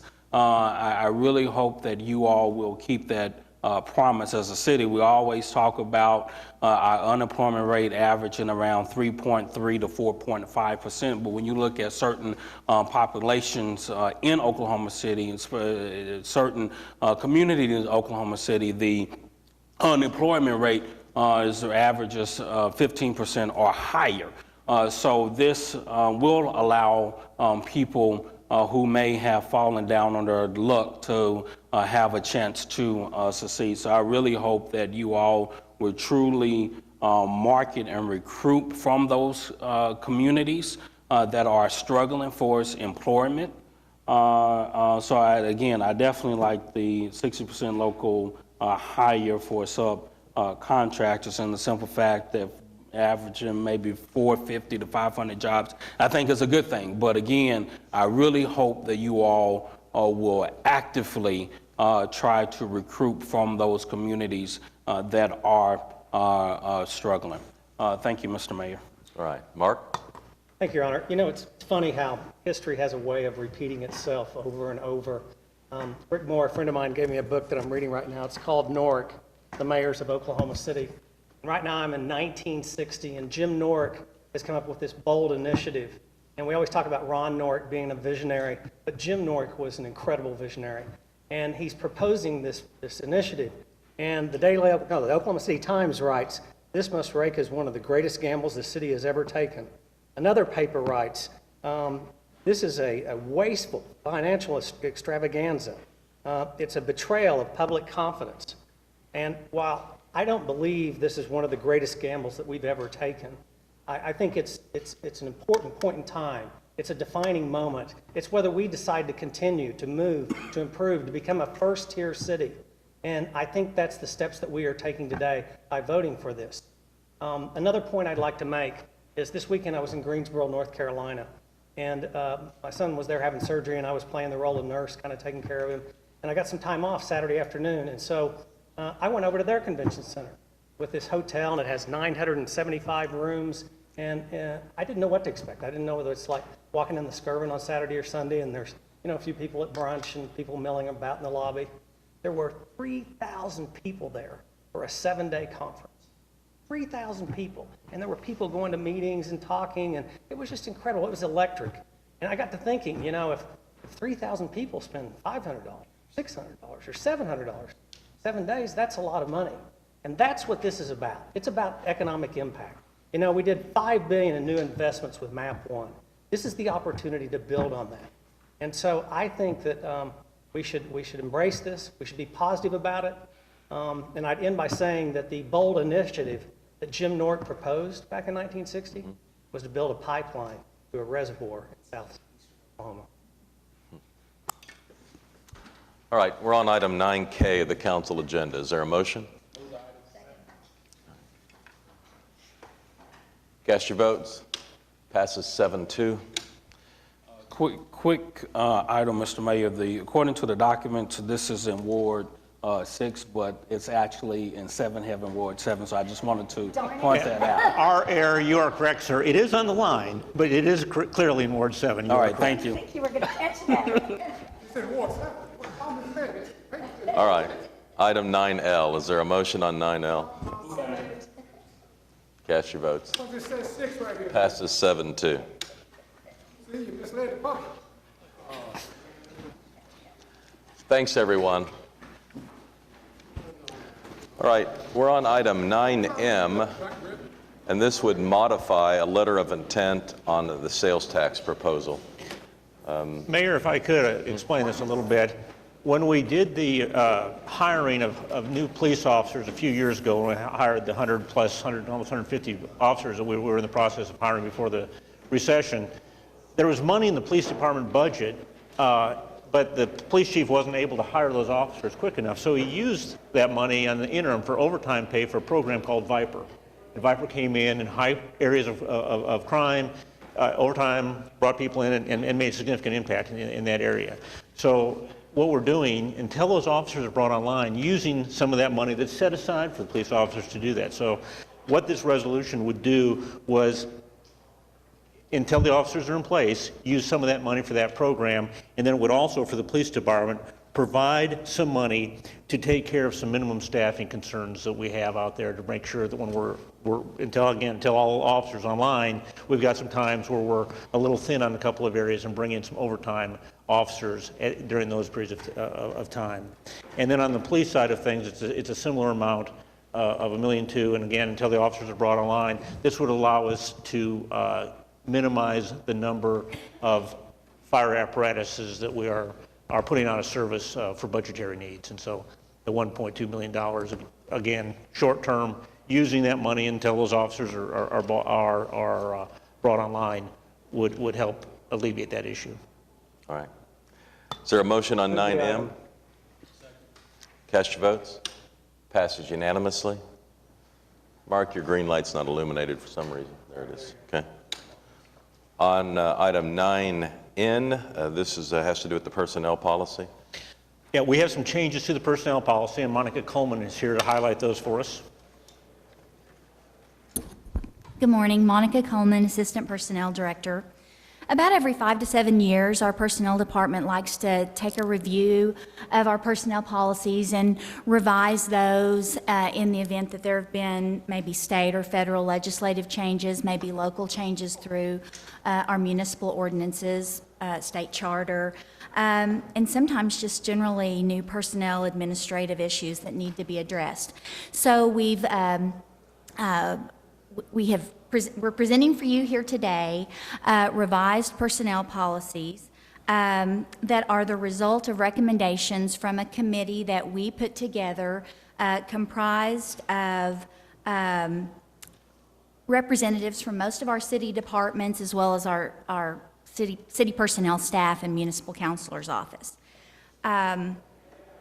This committee has been meeting since February 1 of 2016, so it's been a very thoughtful process, very thorough, the copy of the policies that you have in front of you are the result of the recommendations from that committee's process. I'll just note that this process that we've just completed is the same as what we've done for our prior two versions of our personnel policies that were adopted in both 2005 and 2012. This has also gone through an internal review process through the personnel department and the municipal counselor's office. So the recommendations that we've presented to you here today incorporate a lot of information from a lot of people, and we're proposing that be effective today, July 18. I'll just quickly run through some of the more notable changes. There is some cleanup language in there. It just made a lot of sense. And I will let you know that we are going to be posting our policies on our city intranet, so all employees can access them electronically. And so something that we've not done in the past is we've also linked other policies, ordinances, the charter, inside those policies, so it's kind of a one-stop shop. Everything should be right there and easily accessible as those policies are referenced throughout. The first issue that I want to make sure everyone understands is kind of our hierarchy of how our policies apply. So these apply generally to all city employees. Departments and major divisions can also have their own policies, but if there's a conflict in those policies with our personnel policies prevail. Where our personnel policies won't prevail is if there's a conflict with a collective bargaining agreement. So if there's a conflict on an issue between the personnel policies and one of our three collective bargaining agreements, the collective bargaining agreement prevails. So I want to make that very clear to everybody. The first issue that we've amended just slightly is that in the past we've had hiring preferences for residents of the city of Oklahoma City and the state of Oklahoma. We've removed that. We still have a hiring preference for honorably discharged military veterans, and we have hiring preference for current city employees when all other things are substantially equal. But we feel like removing those preferences will enable us to improve our efforts in recruiting and for diversity and that kind of thing. We've also clarified our process with regard to conducting our criminal background checks, and we've incorporated a process whereby an applicant may provide information to negate the validity and relevance of a particular criminal record when that record may have disqualified them for a position. So we've not had that built into our process in the past. It is now built into our process, and we think that this background process is in conformance with EEOC guidelines, so it's really important for us to have that. We've incorporated our policy on the use of social media and occasions when city employees may speak on behalf of the city. We've had guidelines issued through the Public Information and Marketing Office for a year or so. We've now incorporated those into our policies. Not sure what to do with that. Inside our smoking policy, we've had lots of questions over the years about whether or not vaping and e-cigarette devices apply as covered by our smoking prohibition. We've made that very clear now that they do. So where we prohibit smoking in the workplace, that includes vaping and e-cigarette devices. We've revised our customer service incentive program. We've had that in place since the early 90s, I think, and that included an option for departments to recommend a stipend on certain occasions, and that's been discontinued for a while, so we've just kind of brought our policy up to date with the way it's currently administered, and we've eased some of the administrative burdens on city staff with administering that policy. Including there's now no expiration date if you get leave credited to you through the customer service program. We want everyone to have the opportunity to use their reward at a meaningful time for them.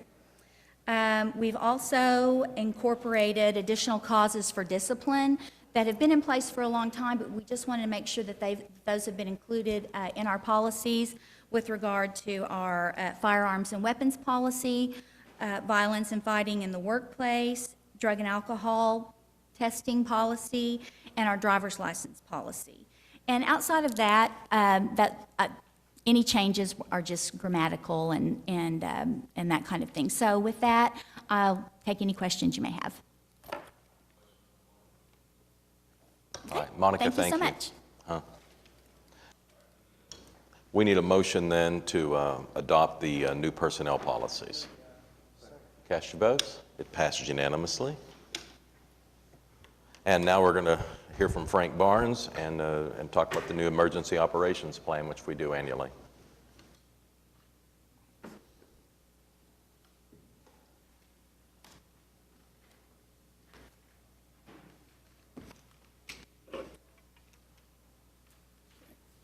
Good morning. I have about 50 slides to go through, so we have time. No, I just have. I kept it down to 5, and I struggled to come up with 5. So this is our annual adoption of the Emergency Operations Plan, and the Oklahoma Emergency Management Act of 2003 requires each incorporated jurisdiction to have an emergency operations plan. The Oklahoma City Municipal Code requires the city have an emergency operations plan that is developed and maintained by the Office of Emergency Management and adopted by the City Council.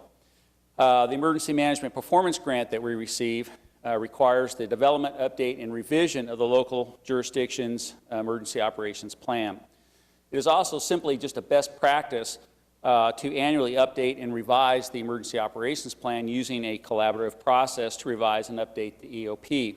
And to achieve that collaborative process, we follow FEMA's whole community concept, which is achieved through the city's local preparedness and planning committee, which is comprised of multidisciplinary and multi-agency internal and external stakeholders, including the private sector. So a real quick overview of the EOP is, number one, it's a framework. A lot of people think it's a step-by-step procedural document, and it's not a step-by-step procedural document. Emergencies and disasters are dynamic, and the hazard that caused that event does not read nor follow the plan. The disaster response and recovery relies on resourcefulness, creativity, and improvisation. Number two, it is an all-hazard plan, which means we respond to the result, not to the cause. Many times we get asked about having specific plans for specific kinds of events, and we point out that we have an all-hazards plan. And the example I use is a structural collapse. If a building falls down and people are trapped inside that building, the response to that structural collapse to rescue those people will be the same regardless of why that building fell down. The EOP places an emphasis on coordination of its activities, or coordination of activities. Under the Emergency Operations Plan, departments and our external partners act under their own authorities to carry out their activities. They don't have to be told what to do. They know what they need to do. Also under the plan, the internal and external partners are assigned roles and responsibilities, and we made sure that the roles and responsibilities that we assigned to them are what they normally do day to day. We didn't want to task them with something they don't normally do or that's outside their capabilities. So basically, as a result of that approach, our city departments and our external partners every day are preparing to fill their emergency roles and responsibilities simply by performing their day-to-day tasks and responsibilities. The EOP is active at all times. It does not have to be activated. You'll read in some literature and textbooks and other documents, they talk about you have to activate your EOP. Our EOP is active all the time so that there's no delay waiting for it to be activated, and there's no stovepiping. And lastly, the EOP is scalable and flexible. It can apply to any kind or any size of incident or disaster. So the changes for 2017 is basically one. We added a hazard vulnerability analysis, what we call HVA annex, to the plan. And I'll explain a little bit more about why we did that in another slide. And because we added that annex, we then had to go into the basic plan, and we had to change the section that was titled Hazard Analysis Summary to Hazard Vulnerability Analysis Summary. And then we had to replace and update the tables that appeared in that section. So the Hazard Vulnerability Analysis Annex identifies 3 categories of hazards. We use the terminology that is contained in current U.S. Department of Homeland Security and Federal Emergency Management Agency documents. So we have natural hazards, and as you can see on the slide, that's our tornadoes, flooding, wildfire, mosquito-borne diseases, and some others. We have adversarial and human-caused, such as cyber incidents, active threat, terrorism, pandemic influenza. And then the category known as technological and accidental that includes structure fire, hazardous material release, train derailment, dam failure, and airplane crash, and a few others. So the hazard mitigation plan, or the reason we added the Hazard Vulnerability Analysis Annex was because of the 2017 Hazard Mitigation Plan update. As we were going into the update process, we were informed by the state and by FEMA that we needed to remove all non-natural hazards from the plan. So that required that we remove adversarial, human-caused, technological, and accidental hazards from the Hazard Mitigation Plan so that the Hazard Mitigation Plan only addressed natural hazards. This is why we then had to create this Hazard Vulnerability Annex so that we could cover those other hazards. The federal regulations require only natural hazards in the Hazard Mitigation Plan. That's one of the reasons why those were taken, all the other hazards were taken out. We also learned that FEMA does not look at non-natural hazards during the review process. And lastly, there's no federal grant funding for the mitigation of adversarial, human-caused, technological, and accidental hazards. So the Hazard Vulnerability Annex provides the following benefits. One is it helps us maintain our all-hazards approach to emergency preparedness. It meets the needs of other entities. Over the years, we're contacted by these other entities who want an HVA so they can use it in their emergency preparedness planning efforts. And we haven't had that. We've always referred to our hazard mitigation plan. And then there was the issue of portability. The previous hazard mitigation plan was about 30 megabytes. The current 2017 updated one that's currently being reviewed by FEMA is about 19.6 megabytes because of the maps that are attached to it. Whereas the Hazard Vulnerability Analysis Annex is less than 1 megabyte. It's actually 0.42, which makes it very easy to transmit that electronically to any of the external partners or any external entities that may need the HVA for their planning purposes. And that is it. Any questions? I'm sorry, any questions? Okay, thank you, Frank. Welcome. Okay, Jim. Oh, sorry. Okay, although, let's vote, please. It passes unanimously. Thank you. Thank you. Okay, now item P. Item P is a joint resolution with the Water Utilities Trust to approve a water conservation plan. And the water conservation plan that's before you today is nothing new. It's just been in a number of pieces within the water department. When we did the SARDA settlement last year, we talked about doing a number of conservation measures that we already had in place. And as we're going forward, we thought it would be best to consolidate that into one place with a joint resolution between the city and the Water Utilities Trust. Okay. Any questions for either Water Utilities Trust or, yeah, or Jim? Okay. I do have a question. Yeah. Oh, you can probably answer from back there. It's a silly question, but is Draper, are we still filling that? No, sir. We stopped pumping the Draper when the power costs go up in summertime. Okay. So right now we're on. It looks good. I was curious. Yes. Thank you. Good question. Okay. So we need a motion to accept this. Okay, it's been moved and seconded. Voting, please. It's approved unanimously. Now, the next item, item Q, do we need executive session? We do not. We can just approve the resolution. Okay, so I'll accept a motion to approve the resolution. Okay, voting, it's approved unanimously. Now, item number R, claims recommended for denial. Is there anyone here signed up to speak on? No, sir. Okay. Okay, it's been moved. Is there a second? Okay, voting please. It's approved unanimously. Item number XA, claims recommended for approval. Okay, voting. It's approved unanimously. Items from council. Mark, would you like to start us off? Thank you. Meg? Okay. Todd? I have an exciting announcement to make. August 5th, starting August 5th, the marina at Draper Lake is going to start offering it'll start out with a small menu of burgers, hot dogs, that type of thing. Originally it'll start on weekends, but great place. I was out there visiting them the other day, and just a great place to stop, have a hamburger, a hot dog, overlooking what I think is the prettiest lake in Oklahoma City. So I just wanted to bring that up. Thank you. I wasn't aware of that. Larry? Ed? James? Okay, pretty quiet today. All right. Yeah. City manager reports. Today we have Chris Tathan from ETI to provide our annual citizen survey. Chris has been here, I think 10 of the last 12 years or something like that to provide that information. Close to that anyway.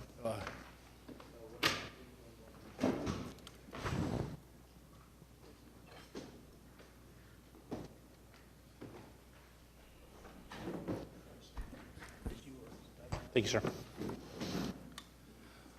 Well, it's great to be back. I guess I have been here almost 12 years in a row. It feels like I was just here yesterday. What's great about Oklahoma City is you're committed to getting input from your residents on a regular basis. Many communities don't do that. And even if things don't change a lot, sometimes it's good to know what has or hasn't changed, and having that information can be real useful. If you're new and haven't had this presentation before, I think most of you look familiar. ETC Institute, we're based in Kansas City. We have offices in several cities across the United States and overseas.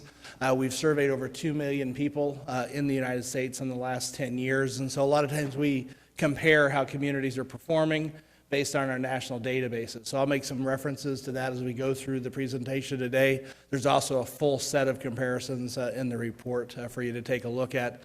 Just an example of some of the communities that are in our database for our head-to-head comparisons.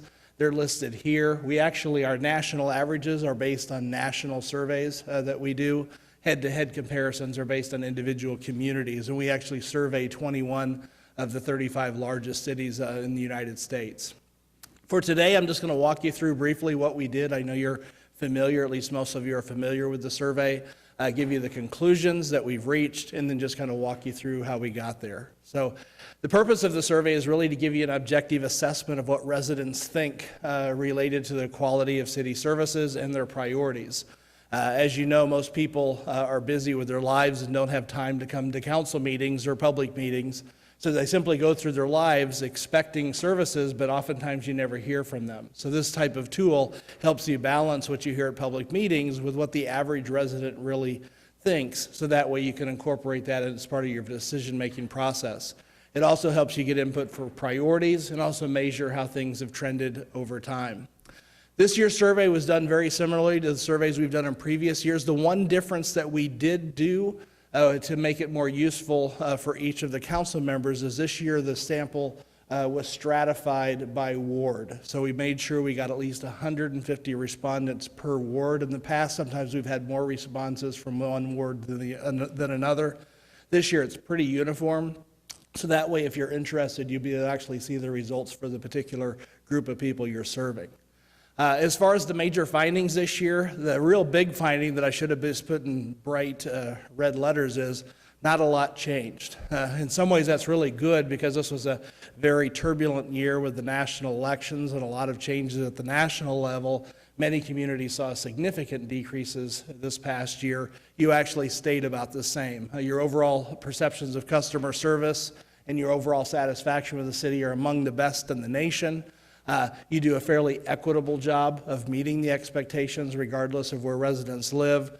But frankly, your street issue, as you'll see, continues to be a major concern. It hasn't changed much since I was here a year ago. As far as the reasons I make these conclusions is, first off, is just the way people rate a number of the things, like a city is a place to live, work, raise children. We ask residents to rate a number of things on a 5-point scale. 4s and 5s tend to be good, very good, excellent, satisfied, and negatives are poor, the 1s and 2s, and they're shaded in red. And you can see on this chart that most of the areas that were assessed rate very well. One of my key indicators on here is a city that's moving in the right direction, because you typically only hear from the 13% of the people who don't like what you're doing or think you're moving in the wrong direction. You'll notice that 77% of people actually feel favorable. So for every person that's negative, there's about 6 people out there that actually think the city is moving in the right direction, and that's a good place to be. In addition, we look at things that just the overall quality of life, image, appearance of the city, but this is one where you'll see the overall quality of services provided by the city. Only 11%, or 1 in 9 people, are dissatisfied. You probably, again, hear from them.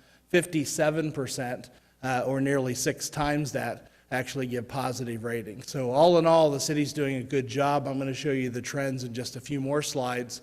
But when it comes to major categories of city services, you'll notice that the 3 lowest rated ones all have to do with transportation. Traffic flow, public transit, and of course condition of streets, which only 9% of people gave positive ratings. You can see in your public safety services, your utilities and parks, you're doing pretty well, but it's the transportation related ones that you've struggled now for several years. When you see how you stack up to other communities, this is one of the great things about coming to Oklahoma City, and I think one of the benefits that you receive from really listening to your residents year after year after year is that you do a good job. I mean, at the end of the day, the city is a place to live, is a place to work, is a place to raise children, is a place to retire. How well you're planning for growth and the overall quality of city services sets the standard. You can see significant gaps. For example, when it comes to the overall quality of services provided, you're 12 points above the national average at 57 compared to 45%. And you can see as a place to live, work, raise children, and retire, you rate significantly above other communities. And planning for growth is one that's a challenge when a lot of things are going on. And there you'll see that you rate almost 20 points above the national average. So those are some of the city's strengths. You'll see when it comes to the delivery of services, you've got a culture of excellence when it comes to customer service. You can see you rate 21 points above the national average, and I think that's a real credit to your employees. If the individual people who are answering the phones and being responsive to residents when they interact with them, that's rare in large cities, which is why you can see you're so much higher rated than the average community. But as you work your way to the bottom of the list, you'll see, and this is for large cities, this isn't the national average for all cities. The average large city is at 35% for communities with more than 250,000. You're at 9%, which is one of the lowest rated. So of the 21 of the 35 largest cities that we have, you're one of the lowest in that group. So certainly some opportunities to do better there. When it comes to utilities and your solid waste services, again, these oftentimes impact people weekly, daily, and you can see in all areas you're doing significantly better than other communities. So customer service strengths, your public safety strengths, but the transportation and maintenance issues continue to be areas where you lag behind. The other thing that you'll notice in the report is we have a lot of maps. For today's presentation, I just put one on here, which is the overall satisfaction with city services. And you can see that it's mixed, but generally leans favorable. In other words, you don't see any areas of the map where the respondents are red or orange, which would indicate that the average person there was dissatisfied. That neutral rating on a 5-point scale really means you're meeting expectations, you're doing okay. Anytime you see blue, you're really exceeding expectations or doing better than people expect. So all in all, citywide, but the big area that's keeping you from seeing that all turn blue is the maintenance and transportation-related issues. When you see some of the trends compared to last year, this is why I said up front that there wasn't much change. We evaluate over 80 items year after year, and only 6 items changed by 5% or more. And you can see there were 3 that went up and 3 that went down. Interestingly, all 3 that went up had to do, or 2 of the 3 that went up, it was all 3 that went up had to do with public safety related issues. You can see perceptions of safety walking in neighborhoods after dark, your local traffic laws and availability information about police programs were all improved. Areas that decreased significantly were the traffic flow, availability of information about parks programs, and your aquatic facilities and programs. But for the most part, things didn't change a lot compared to a year ago. Could I ask a question and make a distinction? The second item under notable decreases, availability of information, that's different than the quality of absolutely of programs. It's just the availability that we just the information. In fact, thank you. The quality didn't change significantly outside for the aquatic facilities. When it comes to the top priorities moving ahead, condition of streets, I think you know this. What's great is I hear coming in today that you actually got a lot of things in place to potentially raise the funding. So I think you're doing the right things, and until you probably get that funding going and out in the streets, it's going to be difficult to address this issue. But you can see streets are at the top of the list. 8 out of 10 people picked that as one of their top choices, and more people picked it as their first choice than the combined top 3 of anything else. And you can see followed by traffic flow, police, parks and recreation, but clearly the maintenance is the issue.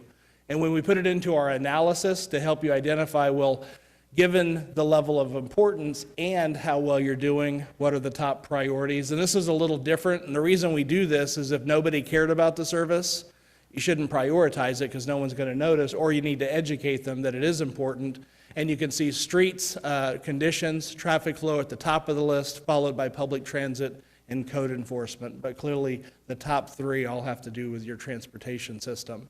And this is for people who are more visual learners. It's the same data, just from left to right. The importance is plotted, so things on the right side are more important than those on the left.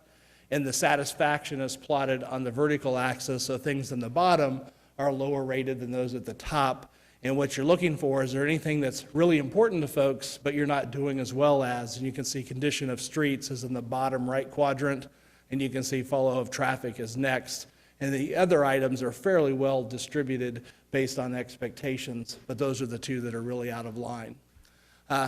Coming back to our specific improvements by topic, in addition to the overall ratings, we also did this kind of within categories. And you can see within code enforcement, if you just want to improve code enforcement, this isn't overall city satisfaction, you'd focus on cleaning up junk and debris on private property, mowing and cutting of weeds, and the enforcement of exterior maintenance of residential property. Those are the 3 critical factors in code enforcements.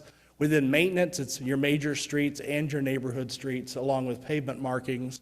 And with parks and recreation, it's walking and biking trails, the quality of parks near folks' homes and their neighborhoods, maintenance of parks, and the availability of information, which is one area that did decrease. So by doing better in that area, you may see overall satisfaction with parks increase next year. But to summarize, really not a lot of changes this year. This is kind of like going into getting a well health physical with your doctor, and you walk out and say you're doing just like you were the last time, you're doing just fine. And so the city continues to set the standard for customer service. The city continues to set the standard when it comes to overall satisfaction, but you really will need to address the issue of street maintenance, and I think you've got a plan in place to potentially fund that, which I think means you're on the right direction. So with that, I don't know if there are any questions, but overall, that's what we found this year. Any questions for this? Yes, Ed, please. So I noted on the one slide that we're ahead of the national average in just basically every category, except then it says quality of life, and we're behind. That tells me that you might be missing something. Yeah, there's other factors that impact that. I think what you might be missing is education. That's what I was going to say. And I think that perhaps, I know that that's not directly the responsibility of the city council, but it would be very interesting if you started to include that. Because I think it might give a more well-rounded, comprehensive picture of how people view quality of life in Oklahoma City. Sure, and that's actually what we find in a number of communities where that's the case. We'll find that education is a concern, and that's kind of outside the city's parameters directly, as you say, but it's an indicator that could be added to the survey's overall questions next year. We have benchmarking data for that as well. Thank you. Ed, I also noticed one of the lower ratings that we received was it's a great place, or it's a good, whatever the question said, to raise a child. And I think that goes with the education issue that, again, not just Oklahoma City, but public school systems, unfortunately, throughout Oklahoma and Oklahoma City are experiencing. I've got a question for our city manager. Could we put together a resolution between now and September that would show our commitment to, assuming that the upcoming maps and our GO bond elections are passed, that our goal is to improve the quality of our streets, or maybe we could say that once these two programs are fully implemented, our goal is to achieve an overall PCI rating of, I don't know, you let me know what the percentage should be. Higher would be better, like 80. Not just to get there, but then we would maintain our streets going forward, and then maybe each year we could revote on that resolution as a commitment by the city council. I mean, that'd be possible. Of course it's possible. I have one other comment, David. One other thing that's striking about this, and we've talked about this before, the national average on citizens that are satisfied with the quality of streets in their city is 35%. We're 9%, so we're the lowest. But there's basically no city where people think their streets are great, right? Yeah, so you can spend as much money as you want to do. You can try and get your PCI wherever you want to get, but you're not going to get to a situation where the majority of the citizens are satisfied with Oklahoma City streets. That's true, but the streets are pulling us down. I understand that. Yeah. But I'm saying if you just improve like crazy and get to the national average, only 1/3 of your citizens are going to be satisfied. Yeah, I agree. And I think our situation is so complex just due to our size. If we could at least get the arterial streets, improved, and then hopefully at some point in time get more of the neighborhood streets, that would go a long way.